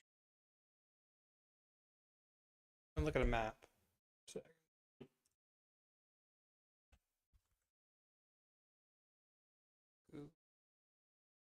Is it Belgium? Go over to the Netherlands. I think it was the Netherlands. They had social housing. Let me check this.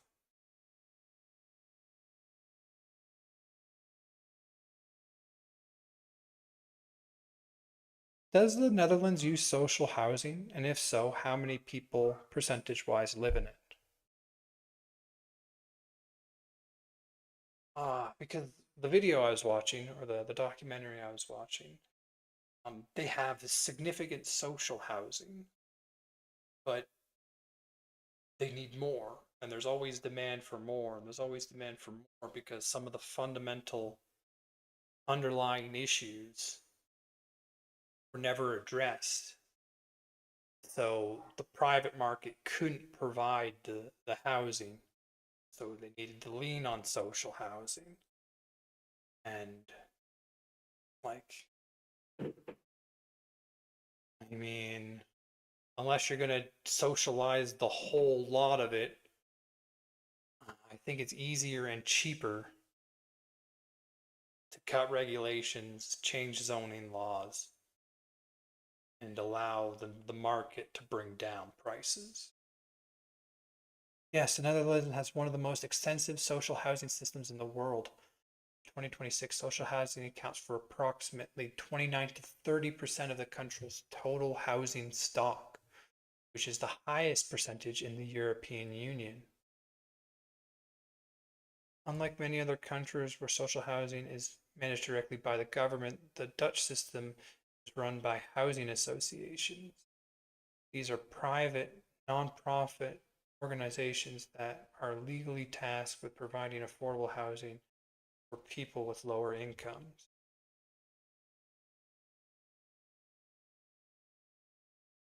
Where was this again? Netherlands.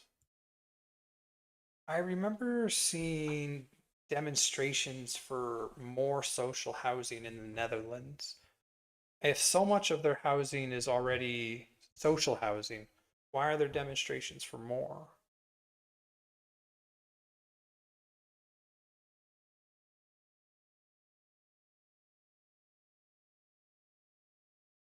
Oh, I didn't quite get that right.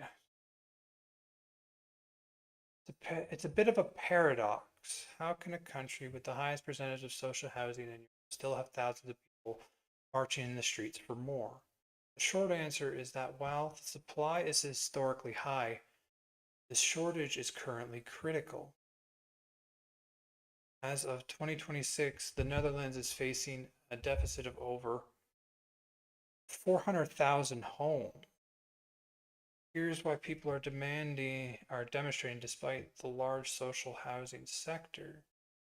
The wait time crisis. Even though 30% of homes are social, they almost never become vacant. Why would you leave if you have social housing? Because the private market is so expensive. That's what you have to solve. You have to make the private market cheaper. People who get into social housing never leave. Of course they don't. The result, wait lists in major cities like Amsterdam, Utrecht have reached 10 to 17. Oh my goodness. If you can't get a house for 17, like, is that even social housing? Whoa. Protests. Young people and students feel like they are being locked out of adulthood. They feel like that everywhere. Forced to live with their parents well into their late 20s or 30s. Squeezed middle. Okay, yeah. I think I've gotten what I wanted.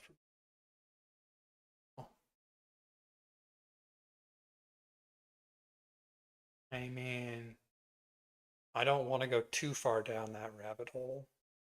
It's back to what we were talking about.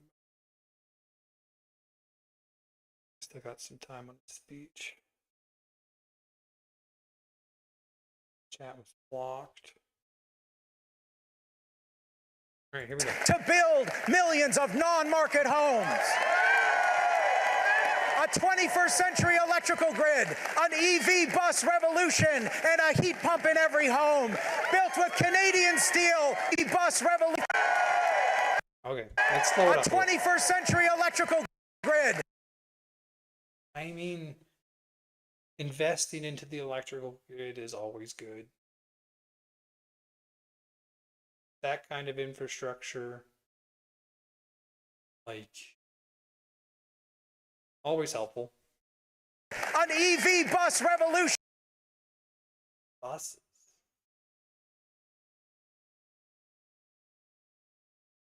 I mean, like, there's the transition to the EV car that at least in Canada and the US, I don't think it's gone as well as they had hoped. Like, maybe EV buses are a good idea to make them cheaper. I don't know, like, that doesn't seem like a big point to me. And a heat pump in every home. Heat pump, so AC in every home. Get ACs pretty cheap from Walmart nowadays. And they've got nice ones that the heat pump cord, just put the cord, big tube out your window. You got AC. I don't think that costs very much to get good AC nowadays. The electrical grid is what you have to develop out to allow that more, right? That seems like a small point. Built with Canadian steel. Like, yeah, it's Canadian. Creating tens of thousands of unionized jobs. I mean, unions are good. I mean, oh, that's the end of it. Be honest, I don't think he's gonna do very.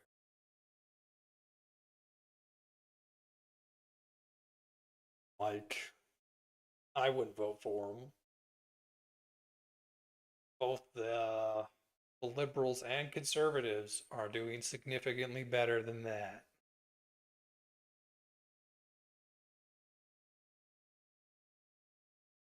Not all of his ideas were bad.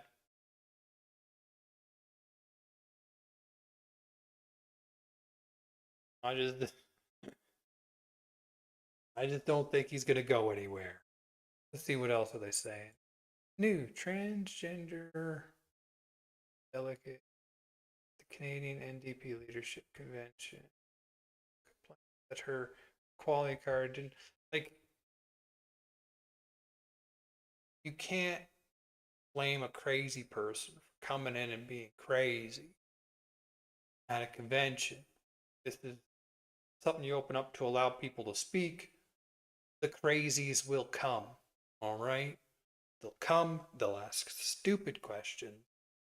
They'll make everyone look stupid in the process. The fact that they have an equality card is kind of weird. I will admit that. This is just a speech again, right?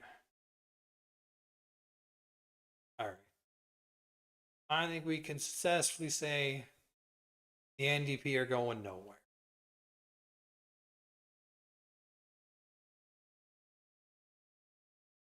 I'm not going to look at more stuff.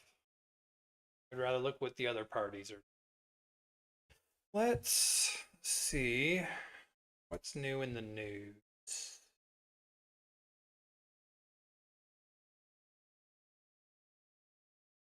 Senate, Bernie, ways down. Democratic Party. Okay. John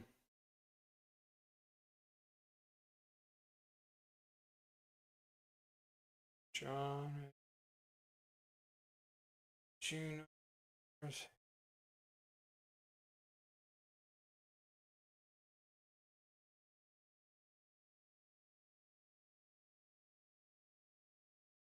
Sports. People love their sports. I don't know if I'm going to get into talking about sports. Blue Jays. Go News. Rubio in the news. Let's see what he's saying. So, from what I understand, from US politics, I don't think the Republicans are gonna run Trump again, much as they like lean into that running for a third term thing. I expect them to continue to lean in because this is what I think is gonna happen. And one, Trump is gonna get demolished during the midterms. The Republican Party is gonna get destroyed.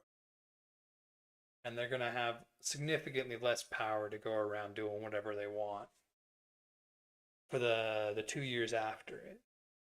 Then the election's gonna come up. And you're gonna have Trump's gonna set up to run. Like he's gonna run for a third term. And the Democrats are going to maintain their stance as the anti-Trump party. And like 3 to 5 months before the election, you're going to see Trump probably step down, citing like health issues or something. I don't know. He's going to step down. He's going to put someone else in. Maybe that's Rubio. Maybe that's Vance. It kind of depends how things go. It's ways away, but they'll put someone else in. And that person is going to destroy the Democratic Party. Because the Democratic Party is built off anti-Trump. As soon as you don't have Trump, they're going to fall apart. They'll have not fixed any of their underlying issues. All their problems are still going to be there because they think they can win by being anti-Trump. Trump's not going to be there forever.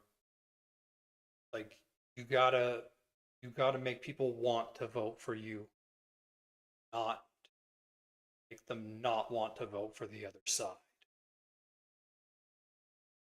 Anyway, I think that's what's going to happen. Let's see why he's in the news. Secretary of State Mark Rubio outlines the United States objectives for the Iran war. The destruction of Iran's air force, the destruction of its navy, severe diminishing of military launch capacities, destruction of its factories.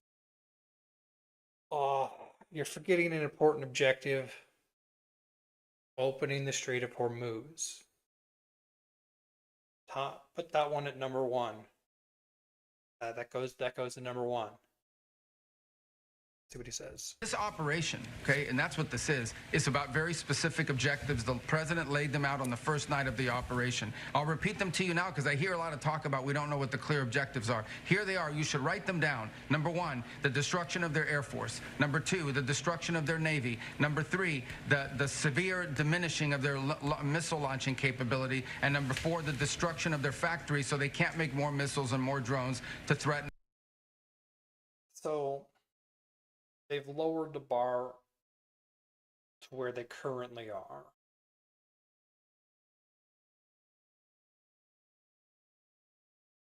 It looks to me like they're trying to negotiate out of the war. But the issue is that strait, like, if they just choose to keep closing the strait, you can't end the war. Like, you kind of gotta. I mean, they say they're not negotiating. That's complicated. I have no idea what's going to happen here. In the future. All of this so that they can never hide behind it to acquire a nuclear weapon. That was our objective from the beginning. That remains our objective now. We are on pace and, in fact, ahead of schedule on some of those things, and we are going to achieve those things in a number of weeks, not in a number of months. This operation... Yeah, but you lowered that down to essentially where you are. Secretary Rubio, if NATO is just about us defending Europe if they're attacked, but them denying us basing rights when we need them, then it's not a very good arrangement. It's a hard one to stay engaged in. Say this is good.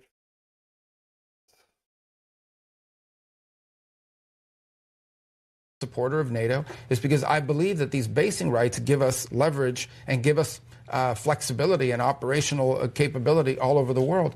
But if NATO is just about us defending Europe if they're attacked, but them denying us basing rights when we need them, that's not a very good arrangement. That's a hard one to stay. Mike, he has a point there. From my understanding, NATO is a defensive alliance.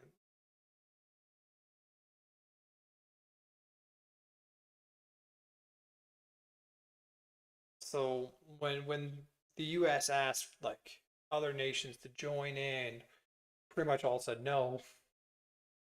We're not going to join the war.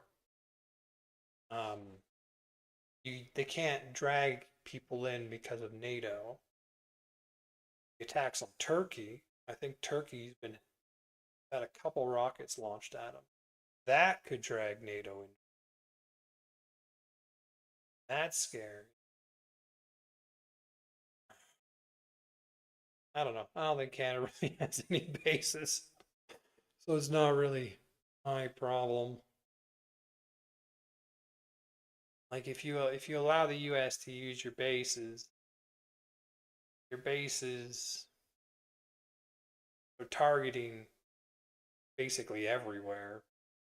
They're probably targeting the bases already, honestly. I don't know about that. Engaged in it and say this is good for the United States. So all of them's going to have to be re-examined. All of it's going to have to be re-examined. And I've been like, I could definitely see a world where the U.S. pulls out of NATO. I think that would collapse NATO. A new organization likely would spring up around that. Probably see a lot of the European countries create their own defensive alliance to counteract the influence of Russia.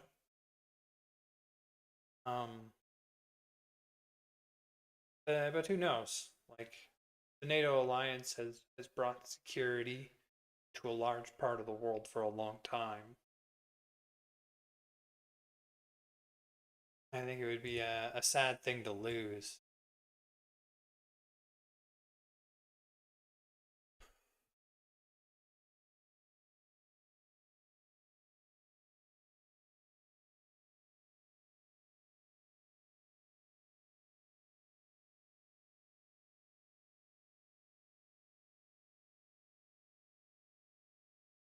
Okay.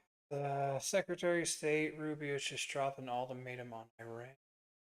The Straits of Hormuz will be open when this operation is over. It will be open, and it will be open one way or another. I mean, that is what you need. Yes. I like that statement. It will be open because Iran agrees to abide by international law and not block the commercial waterway or a coalition of nations from around the world and the regime. The participation of the U.S. will make sure that it's open. One way or other, it's going to be. Well, the Straits of Hormuz will be open. When this operation is over, it will be open, and it'll be open one way or another. It will be open because Iran agrees to abide by international law and not block the commercial waterway, or a coalition of nations from around the world and the region, with the participation of the United States, will make sure that it's open. One way or the other, it's going to be open. Well, the Straits of Hormuz will be open. When this... I mean, like, right now, from what I understand, they're like charging oil tankers millions of dollars to cross through the strait. So you're a long way from it being open. But, like, that is what needs to happen. Until that happens, I don't think you can really back out of the war. Although it looks like they're setting up, because of where they're putting their list of objectives, to negotiate a peace. So I assume the Strait of Hormuz would be one of the important lines in that peace, any peace agreement. At the same time, like, Trump's moving thousands of troops out there. Like he's getting ready to launch a ground invasion. Like, he moved aircraft carriers to the region. He started the war. Now he's moving troops to the region. He might just put troops on the ground, despite the fact that I think that will end up poorly long term. That didn't go well in Iraq.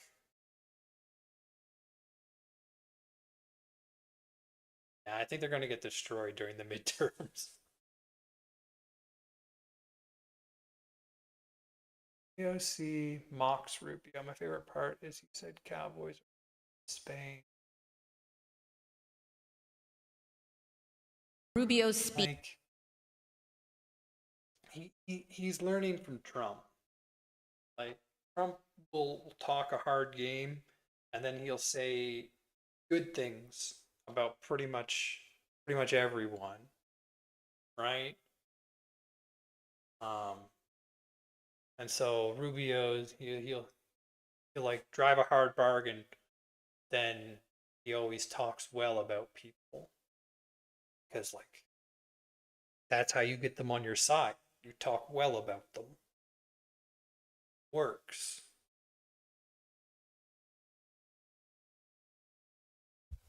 Speech was a pure appeal to Western culture. My favorite part was when he said that American cowboys came from Spain. I thought they came from Winnetou, but I believe the Mexicans and descendants of African enslaved peoples would like to have a word on that.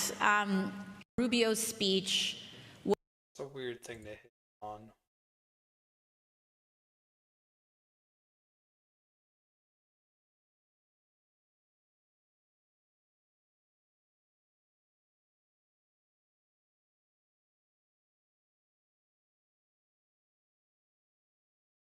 Senator Rubio, will you call for ceasefire? No, I will not. Gaza? On the contrary. Senator Rubio, Are you filming it? Wait, So I want you guys to get this. I want them to destroy every element of Hamas they can get their hands on. These people are vicious animals who did horrifying crimes. And I hope you guys post that. And what about the civilians that are being killed every day? Hamas should stop hiding behind civilians, putting civilians in the way. Hamas knew that this was going to lead to this. So Hamas should stop building their military installations underneath hospitals. So you don't care that 15,000 have died? You don't care about the babies that are being killed every day? I think it's horrifying. I think it's terrible, and I think Hamas is 100% to blame. That's what I think. Make sure you post that, please. I mean, like, I agree with that.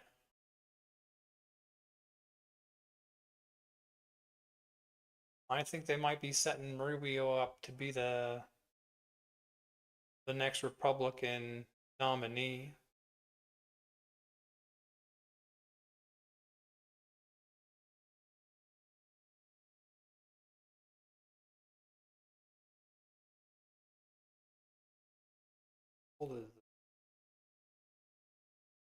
Okay, what else do we got? Want to go back. Trending in the news. Rubio, the Democratic Party. What do we got up here? Avi Lewis, we got that. NDP. NDP chair corrects pronouns during leadership debate. Like that party's heading for a disaster. Carney defends MP Matt after Labor comment. What? Air Canada CEO Michael Bruzel retires after language backlash. I got a Democratic, that one.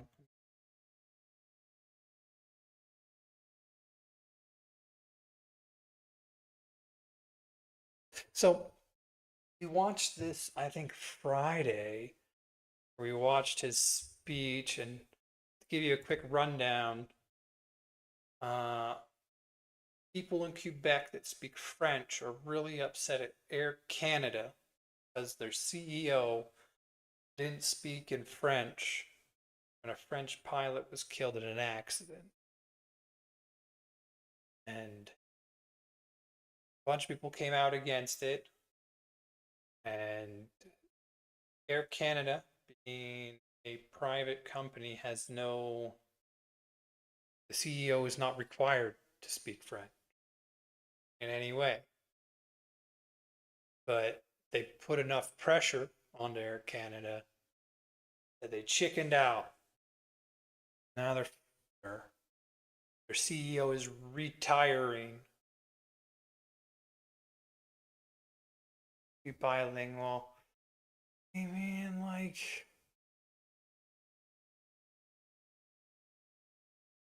I get it. He's trying to keep the French people happy.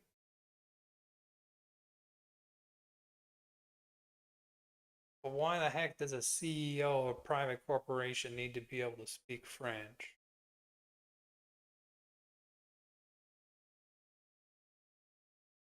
Like, I remember watching his video, and his condolence video was fine. During initial crash.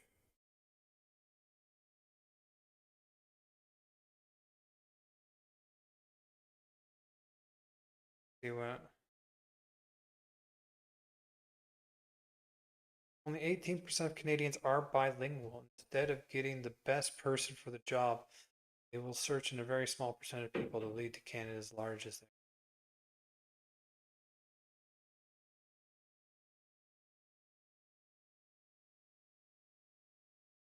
Rock, I've used all my. Can the Canadian government choose who the next CEO of Air Canada is? Like, this is a private corporation, right?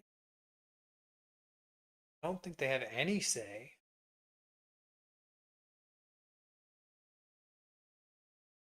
The short answer is no. The Canadian government cannot directly choose or appoint the CEO of Air Canada. Air Canada is a private, publicly traded company governed by the Canadian Business Corporation Act. As such, the power to hire, fire, and select the CEO rests solely with the company's board of directors. However, because Air Canada history and its role as the national flag carrier, government exerts a level of influence that is far greater than it has over almost any other private company. The legal framework, the Air Canada Public Participation Act. While the government doesn't pick the CEO, it sets the rules of the game. Through this specific act, two key requirements significantly narrow the board's search. Official languages. Air Canada is the only private airline in Canada legally bound by the Official Languages Act. This means the CEO must effectively manage a bilingual workforce and serve the public in both English and French. Okay, so they're bound legally to do this. Head office, the company must remain headquartered in Montreal, Quebec. Okay. I mean,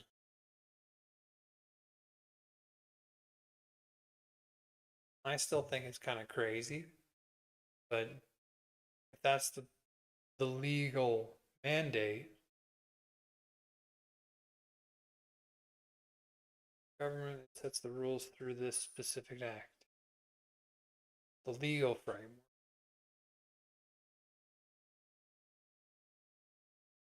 Okay. The 2026 reality, political pressure. As of March 2026, we are seeing the no but goal in action, following the announced retirement of Michael Bell after the controversy involving his English-only message regarding the new Carney government has made it clear they expect a specific type of successor. Carney mandate. Prime Minister Mark Carney has stated publicly that it is essential the CEO be fluently bilingual. Threat of regulation. While the government cannot pick a person, they can encourage the board by hinting at tighter regulations or oversight regarding official languages. If the board chooses someone who doesn't meet the government's cultural expectations. In 2021, the government took a 6% equity stake in Air Canada as part of a plaintiff relief package. However, by early 2026, the government has sold that stake. No golden share. Unlike some national carriers in Europe, the Canadian government does not hold a golden share that would give it a veto over board's decisions. Government remains Air Canada's most important stakeholder. Between airport infrastructure, international flight rights, and carbon tax policies, Air Canada's board knows that picking a CEO who is at odds with the Prime Minister's office is a recipe for a difficult relationship. So they're basically at the mercy of the Canadian government. So there's actually a legal framework for the CEO to be bilingual. Know that.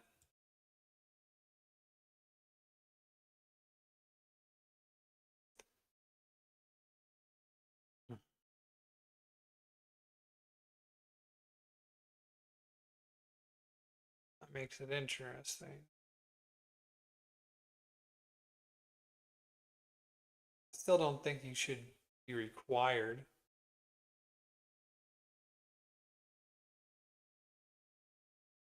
It feels off to me, but if this is what the legal framework states,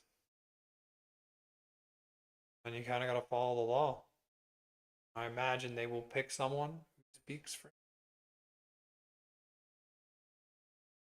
This one. So, defends MP Ma. So, Ma came out and he didn't defend, but he China played down forced labor in China, Uyghur population, because he was called out on that. Let's see. Mark Carney refuses to say if there's forced labor camps in China. I don't know if there's forced labor camps in China. I mean, can we really know? Like, the UN basically says that they exist, but the exact extent in which they exist and what's considered forced, what's not, I mean,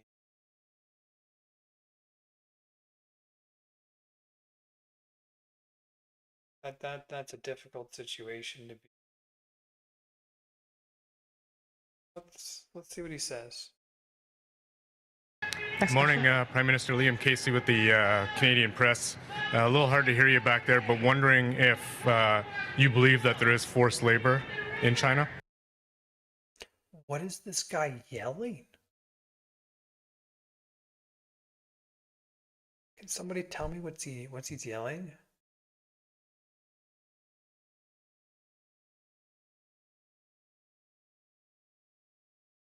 Casey with the Canadian Press. A little hard to hear you back there, but wondering if you believe that there is forced labor in China? Do you believe there is forced labor in China? Just in case it was hard to hear, I'm going to repeat that. I'm going to answer your question in a second, but I'm going to repeat the main element of today's announcement: 8.8 billion partnership, Ontario and Government of Canada, City working alongside, up to 200,000. Wait, so they're doing a federal and provincial government working together, and they're just bringing up random, oh, is there forced labor in China questions? Like, this is not the time or the place for that question. Up to $200,000 off taxes and development fees for homes. Yes. Yes. That is absolutely going to tank home prices, but like that's already happening. So in Ontario for people getting onto the housing ladder, plus all of the major infrastructure being built in huge levels in consistent partnership.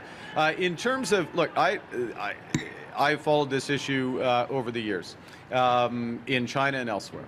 And there is evidence of child labor around the world. There's evidence, and there's existence, I should say, of child labor and forced labor around the world.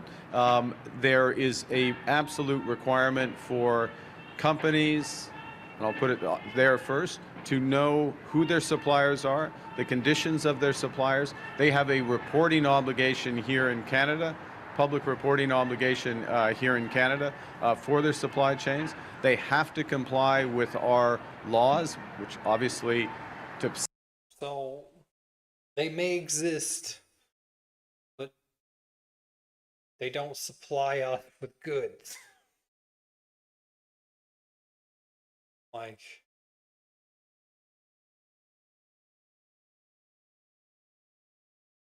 simplify them or against any element of forced or child labor in any element of the supply chain of goods that are imported into this country. And China, there are parts of China that are higher risk and therefore need to be diligent, yes.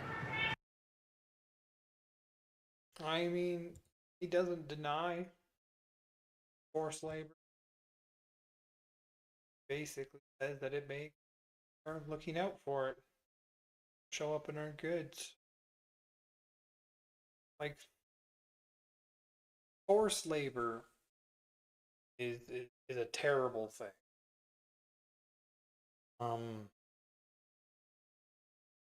Like what degree that exists. Like, there can be like coerced labor. Where exactly that line to forced labor and That is a mess. I mean, I like his response. There are places in the world that these things happen. We require our companies to know where their suppliers and in what condition the suppliers are doing their business, to prevent goods from somewhere like that ending up in our country. Like, that's all you can really do.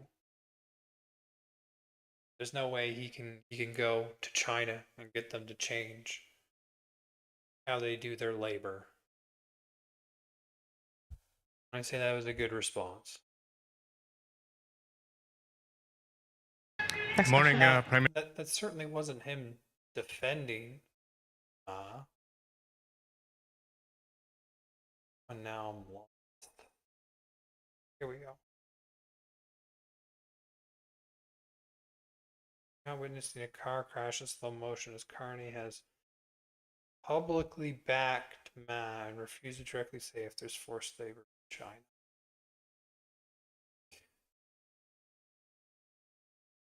They're going to be a large trading partner. They are a large trading partner. They're going to be a larger trading partner. You don't want to come out say that. I certainly understand that. You do what due diligence you can do in your country. Like, most of China is a large part of China is very developed now. It doesn't mean it all has apologized. Like, they have a huge country. What's their population? Like 1.3 billion? Trying to create a structure to organize that. You have 41 million in Canada now.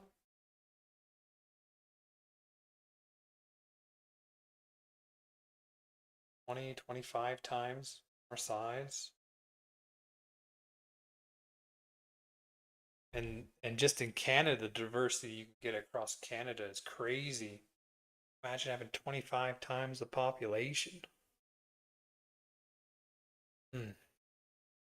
For his comments, as he should have, he's recognized the seriousness of the issue in that apology. So the first is to recognize up front the seriousness of the issue. He does. He's apologized. He apologized. How do you do anything with somebody just screaming in the background continuously? Like, when I watch the ICE videos, I was thinking the same thing. Like, how do they even function with continuous whistles and background noise trying to throw you off? Like, is this a public speaking skill you learn at some point? Directly to Ms. McQuaig Johnson as well, but then more broadly about the issue. Paul Chang, one of your candidates in Markham, talked about turning over a Conservative candidate to the Chinese consulate to receive a bounty placed on him by the Chinese Communist Party. What was that? On him by the Chinese Conservative candidate to the Chinese consulate to receive a bounty placed on him by the Chinese Communist Party. Can you explain why you've not dropped him as a Liberal candidate? He has apologized directly now to the person that he mentioned. Apologized directly to him yesterday. I've spoken to Mr. Chang as well over the course of the weekend to understand his position. He is a veteran policeman. Mr. Chang is a veteran policeman with more than a quarter century of service to his community. 28 years of defending. Like, largely, I believe that he doesn't need to have an opinion on something that's happening in China. It sounds like he's been in Canada for a long time. You can't expect him to be, like, knowledgeable about something in a country that he hasn't lived in for at least 25 years. Rights in this community. And he will continue with his March 31st, 25. This is not about Ma.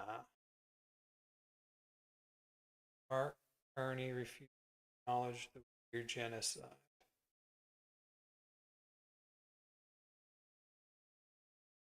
Mark Carney is publicly backed?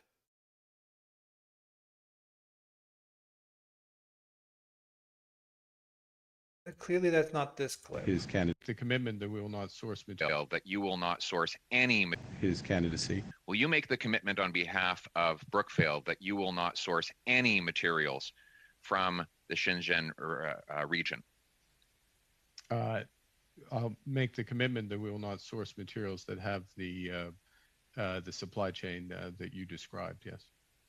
So does that mean you will not source any materials for your solar panels from the Shenzhen region? Well, I think one has to look at, I don't have with me today the exact source, the exact companies and the specifics. So I'm not, if I may, I'm not going. I mean, just getting off topic.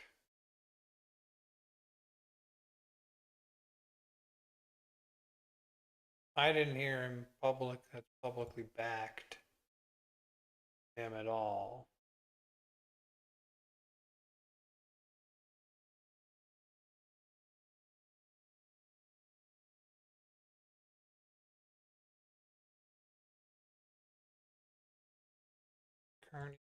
I'm honestly, I'm more interested in why he was here talking to Doug Ford than I am about his take on Michael Ma and the.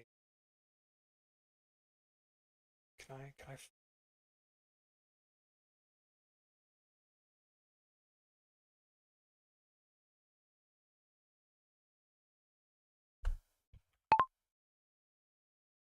Mark Carney and Doug Ford.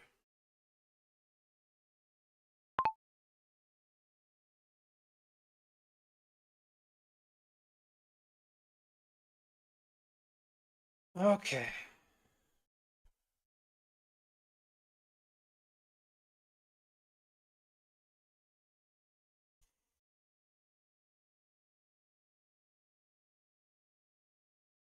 Okay, let's hear this. Oh, Chris. I almost drank your water. Did you have a sip of that? I didn't touch it. Okay, I'll take a sip. This isn't going to turn me into a liberal, is it? I've already been accused of being a liberal. Okay, sir. Well, they do accuse me. Okay, what's going on here? Mark Carney and Doug Ford's 2,000K saving isn't a gift to you. It's a 8.8 billion bailout for developer. Ooh.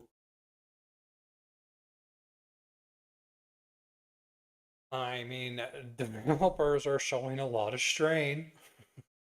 I could see them trying to bail them out. The DC scam, cutting development fees doesn't lower prices. I mean, it does. The cheaper it is to develop, simple supply, demand, cheaper things are to develop, the lower you'll be able to buy it for. Certainly, people that elevate prices, generally, the housing market is still a free market. It just boosts builder margins. I mean, from what I understand, most developers are underwater. Like, their margins have become negative because they were building for a housing boom that is contracting.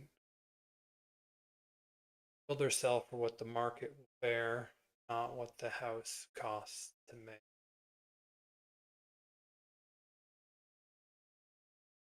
I mean, I was under the impression that builders are getting absolutely destroyed. in the current environment.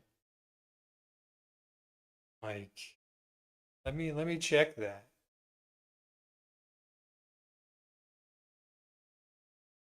How are Canadian home builders doing today?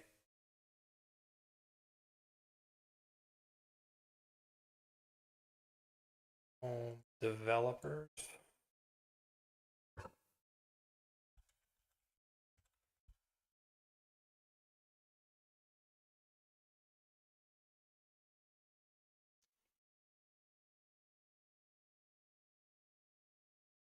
Because from what I understand, like starts are down.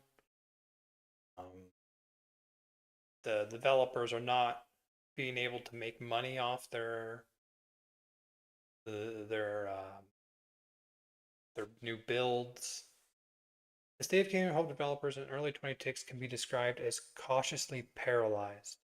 While the Carney government is aggressively trying to jumpstart the industry with a massive new federal agency, private developers are currently caught between record high construction costs, customer base that can't pass a stress test.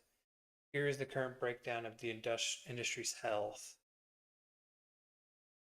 The matrimony metric, revenue up, orders down. Major developers like Matty Homes are essentially living off their past successes.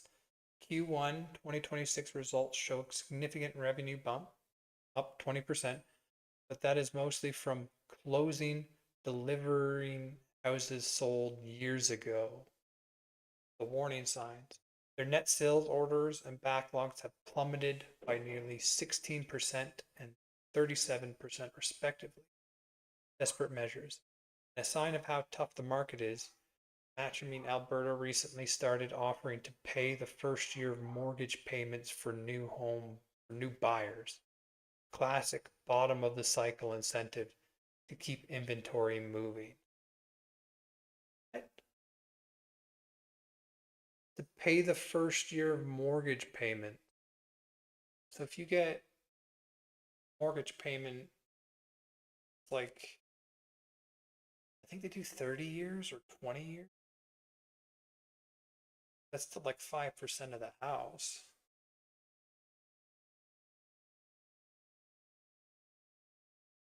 And that's just to keep inventory. The Edmonton exception. National numbers hide a massive split. Oh, I've heard about this before. Ontario and BC at near 2-decade lows. Toronto condo market is effectively on ice because pre-construction sales have evaporated. Like when you talk about housing, you got to talk about it in two different areas. Because Ontario and BC have become so overinflated. The Prairies and Quebec doing surprisingly well. Edmonton and Calgary are currently the growth engines. Multi-unit starts holding steady thanks to lower land costs and a more favorable regulatory environment. The elephant in the room. Build Canada Homes. Biggest shift in 2026 is the launch of the Build Canada Homes Corporation. For the first time in decades, the federal government is acting as a developer, using public land, $40 billion in financial to push modular and prefabricated construction. So the Canadian government is getting into the housing business.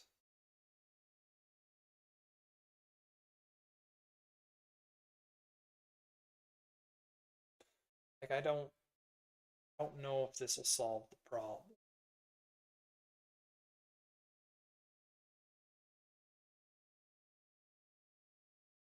Best way to build housing is to make it so that housing developers can make a profit.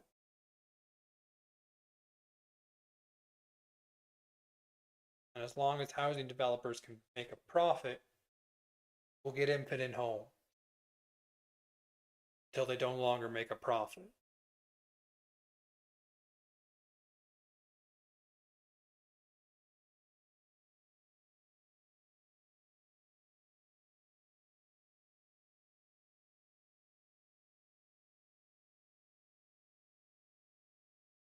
Either way, it looks like in certain places in the country, Ontario and BC, developers don't appear to be doing very well. In some places, they seem to be doing just fine.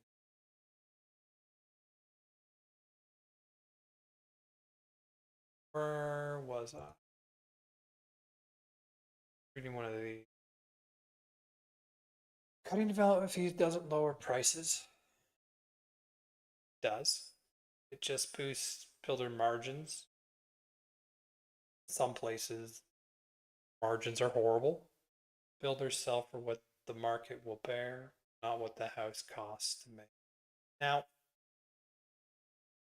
there is definitely truth in that. Builders sell for what the market will bear.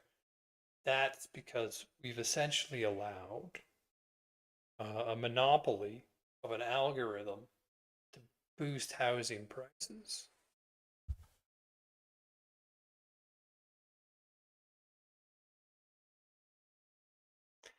I hear about an algorithm that is setting home prices. Can you tell me more about this?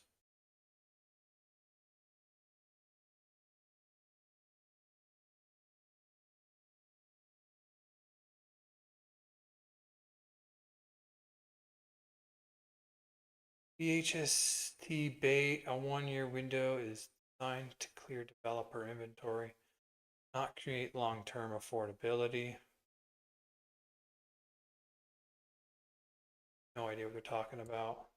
The property tax trap. While cities lose fee revenue, you pay for the pipes and roads through your property tax bill. Government is subsidizing the supply side, but you inherit the debt. The housing plan. Is this a housing plan or? I mean, can't let all the home developers go out of business.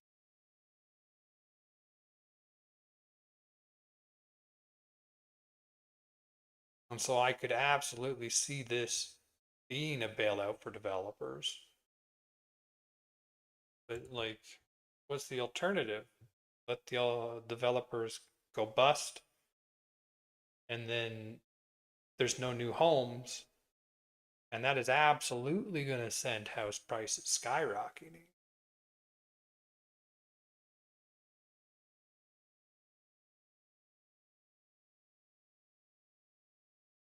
I don't know the specifics of what they're doing. Is there a way?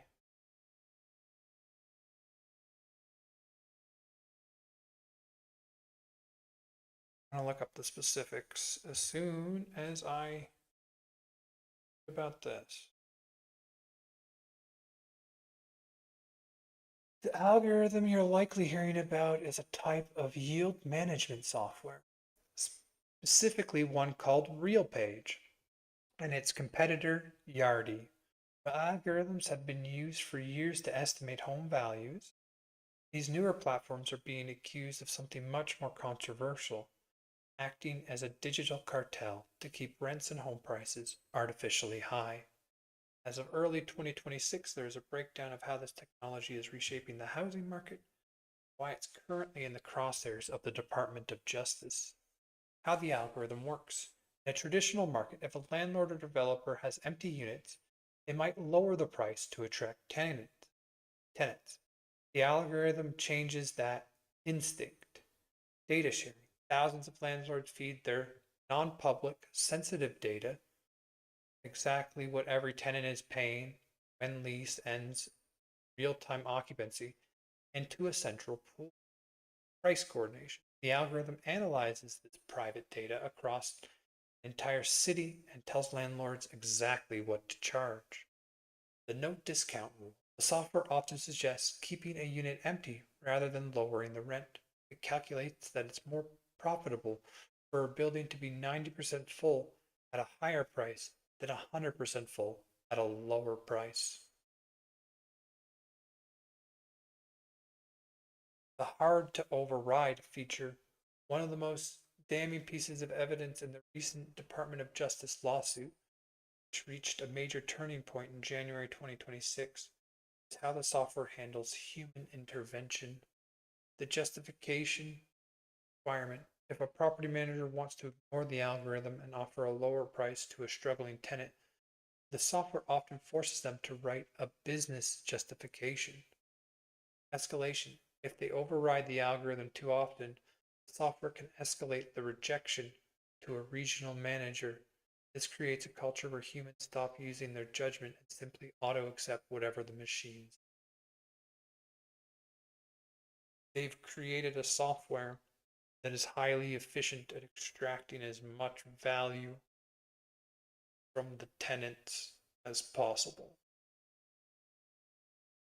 Now it's used everywhere.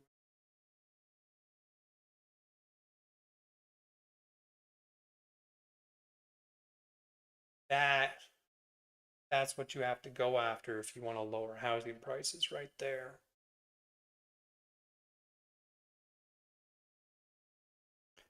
The 2026 legal fallout. Backlash against algorithm price fixing has become a massive political issue this year. The U.S. in December 2025 and January 2026, DOJ secured major settlements and proposed final judgment against companies like LivCore. This bars them from using software that relies on non-public competitor data. Basically, the government is trying to force these algorithms to only use public data to make them less effective at price fixing. Canada. The Competition Bureau of Canada just concluded a massive civil investigation into RealPage and Yardi this month, March 2026. Interesting, they found that while the tools are being used, they haven't reached a critical mass. In Canada, this essentially harm competition, unlike in the US, where in some cities 70% of apartments are priced by the same algorithm. So it's not as popular in Canada. I mean, let's keep it that way. About buying a home, well, the scandal is loudest in the rental market. Similar automated value models are being used by large institutional investors to buy up single-family homes. Quantarium and PropStream use AI to analyze nearly 900 factors, local school ratings to the foreclosure risk of specific neighborhoods to outbid regular families before a house even hits the open market. By the time you see a for sale sign, the algorithm has often already decided exactly what the house is worth to an investor's portfolio, making it nearly impossible for individuals to negotiate.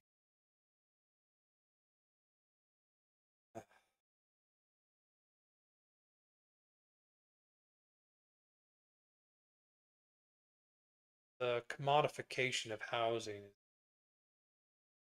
that's going to cause us a lot of issues. That is causing us a lot of issues.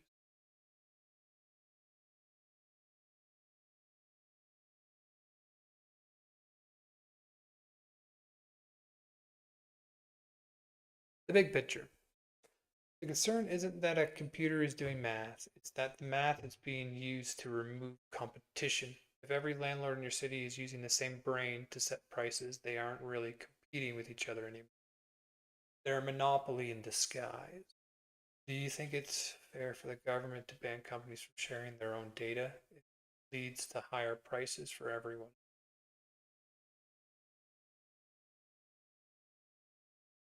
I mean, decommodifying housing would solve it.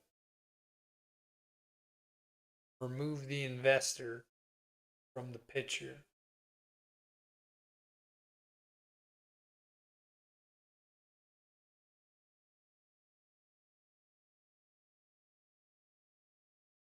That might have downstream consequences.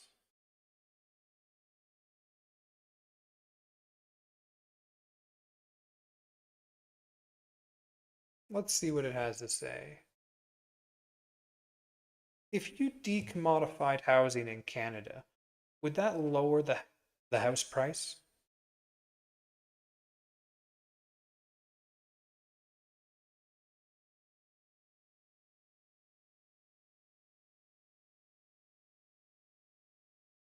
Decommodifying housing is the nuclear option of economic policy.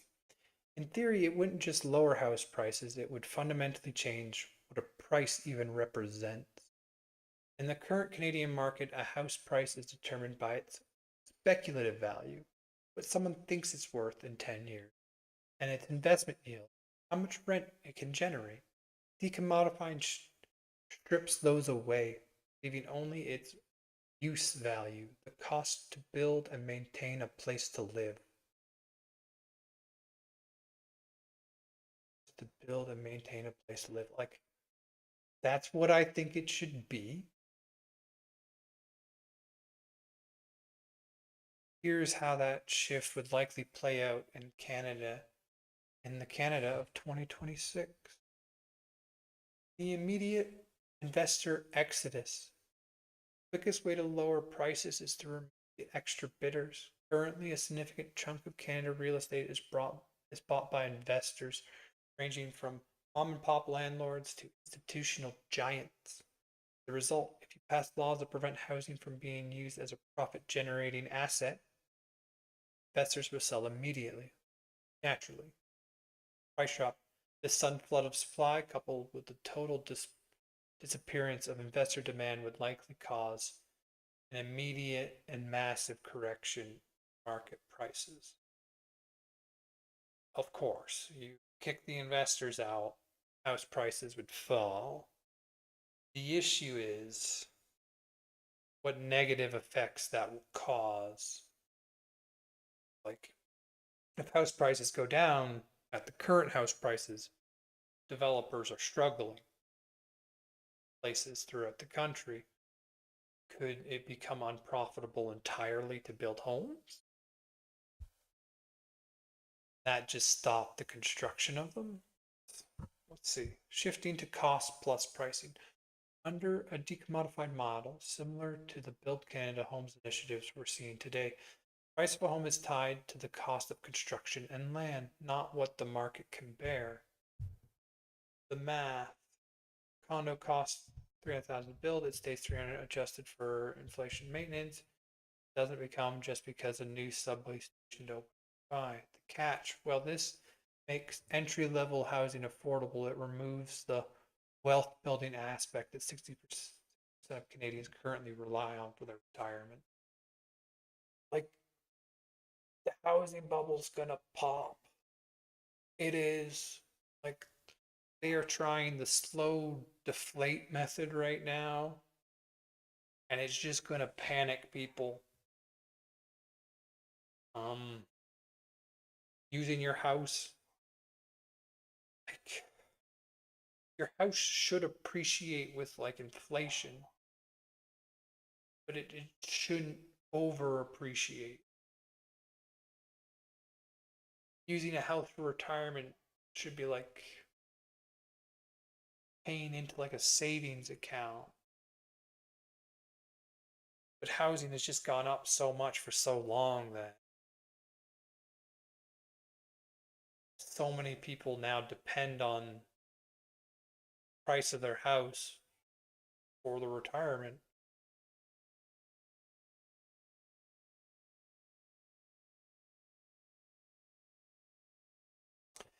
All right, number 3. The equity trap. The political reality. This is where the theory hits a wall. For decades, the Canadian government has encouraged citizens to treat their homes as their primary saving account. Conflict to lower prices significantly enough to make them affordable for the bottom 40% of earners would have to essentially wipe out hundreds of billions of dollars in paper wealth held by the middle class and seniors.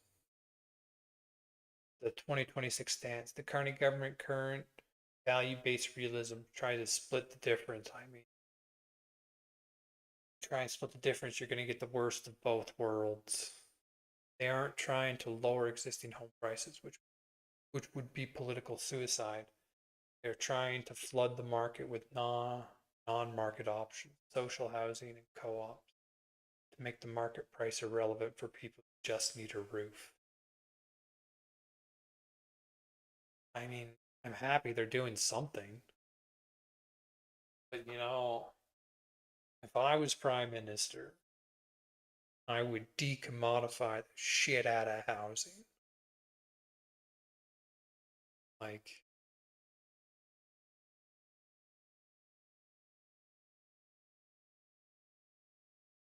okay, we were talking about the Netherlands here. The Netherlands warning, as we discussed with the Dutch model, decommodification has a major side effect: stagnation. Lack of mobility, housing is decommodified, and rents are ultra low. Nobody ever moves. This creates the 15-year wait list problem. Supply issues. Without a profit motive, private developers stop building. The government must then become the only developer, which requires massive, consistent taxpayer funding that can be cut whenever a new party takes power.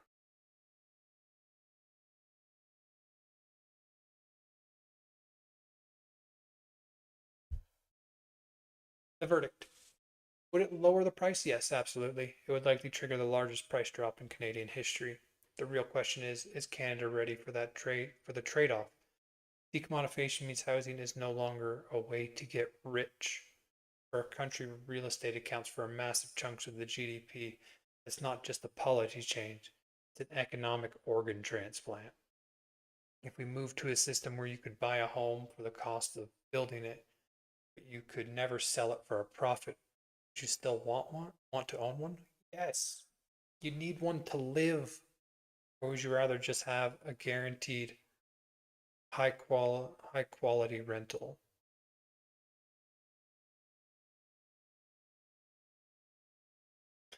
If we moved to a system where you could buy a home for the cost of building it, but you could never sell it for a profit, would you still want to own one, or would you rather just have a guaranteed high quality rental?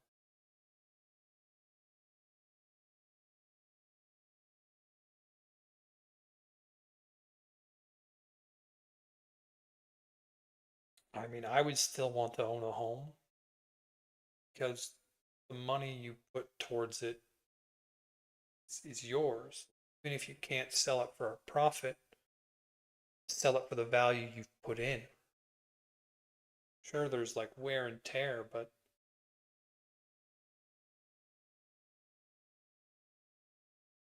thing is, like, there's definitely issues because we see it in the Dutch model.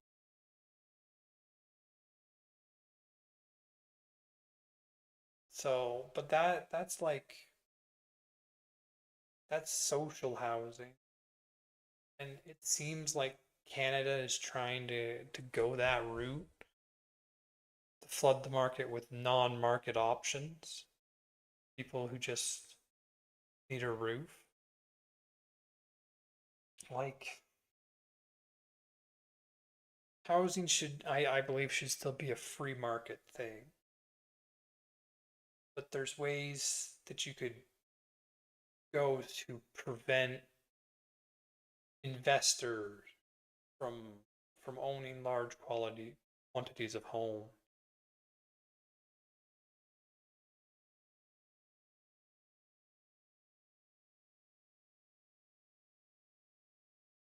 Supply issues, profit mode, private development.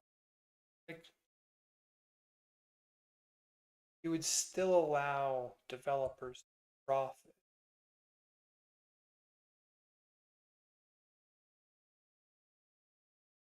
But you would like limit investors, how much investors can expose themselves to the housing market. You could limit owning a property to a citizenship. Like, you can only have like one property, like one residential and one business property for a citizen. So many issues there.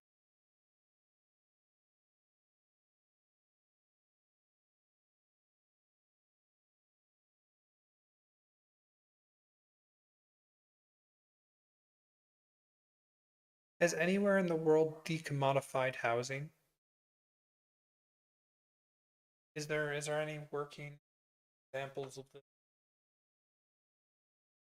Like, you don't want to go the socialism route. That never works. Never works. Decommodified. Yeah, that's what I meant. There are a few world-class examples where housing is treated more like a public utility than a speculative asset. While no country is 100% decommodified its enticing housing stock, Vienna, Singapore, and Finland are the closest the world has to a housing-first reality. I like all those places. All those places seem to be doing well. Vienna, Australia, the social mix gold thing. Vienna is often called a renter's utopia because the city decided a century ago that housing was too important to be left to the market. Scale. As of 2026, roughly 43% of all housing in Vienna is social housing, either city-owned or limited profit associations. The cost-plus model. The associations are legally required to calculate rent based on the actual cost of building and maintaining the unit, not what people are willing to pay. The middle class reality. Unlike in North America, where public housing is often a last resort, Vienna income thresholds are high. $2,000 a year for a single person. This means doctors and teachers live next door to service workers, preventing the ghettoization of social housing. The middle class reality. Unlike in North America, where public housing is often a last resort, Vienna's income thresholds are high. So, the threshold where you don't get social housing is high, so that doctors and teachers also get social housing. So they live next door to social workers, preventing ghettoization. I mean, like, that sounds good. I'd like to look into how they set that up.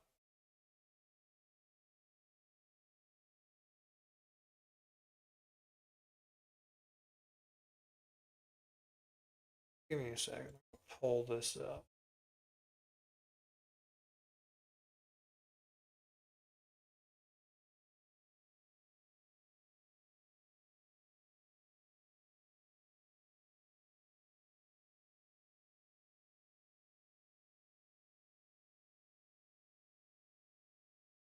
Austria.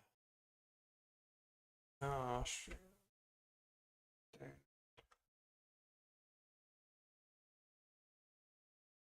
That's something I'd like to look into. Singapore, the 99-year lease. Singapore is the outlier where the government is the primary developer. About 80% of the population lives in government-built flats.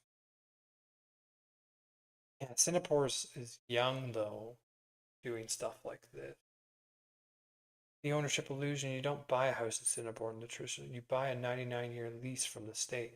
Isn't that like what China does? Speculation ban. The government strictly controls resale. As of the new framework launched in 2018, live in a prime location, you must live there for 10 years before selling. The government takes a subsidy recovery cut of the sale price to prevent you from getting rich off a public good. Sovereignty over profits. By controlling the land, Singapore has essentially eliminated the landlord class.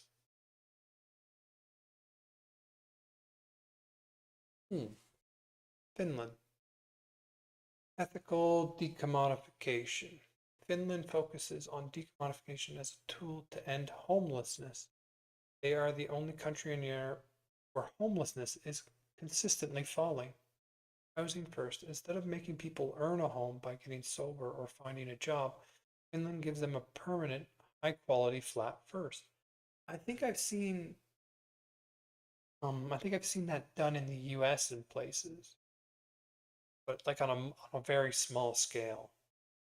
Converting the market. The city of Helsinki owns about 60,000 social housing units.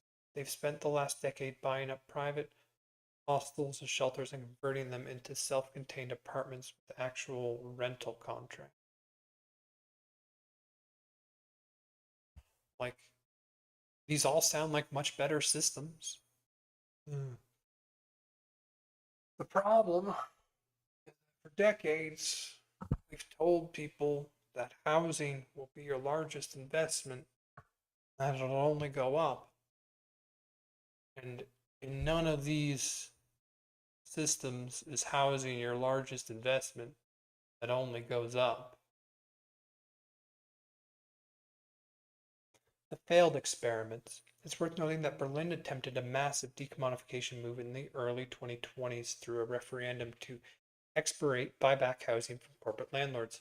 However, as of early 2026, this has been bogged down in legal battles and political shifts. It serves as a reminder that once housing is fully commodified, buying it back for the public is incredibly expensive and legally messy. In short, these cities prove that when you take the profit out of the walls, you get more stable, diverse, and affordable communities. But it requires a government willing to act as a landlord for a century, not just a single election cycle. That's going to be hard to do. I mean, I think it's worth doing.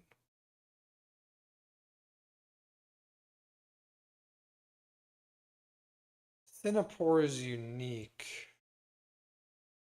Finland and Vienna, those are both models I can look into.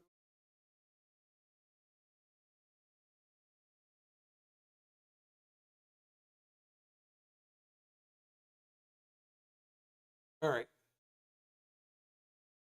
I got a lot of things open. What was I looking at?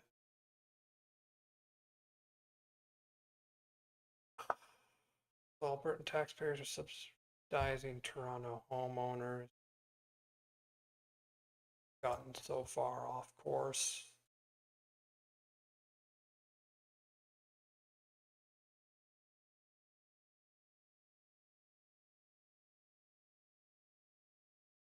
Okay. This isn't a foreign currency saving.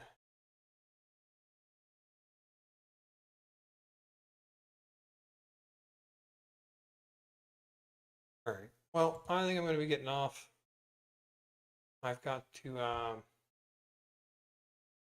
do the editing on this next. I wanted to learn why the Democratic Party was trending. Real quick.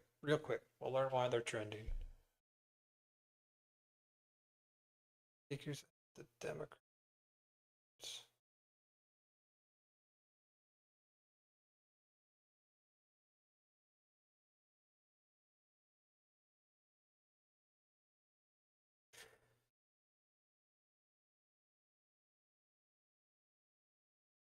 This just has to do with the NDP stuff. Okay. Bernie Sanders clips. Let's hear it. This little bird doesn't know it. There's no say. Oh.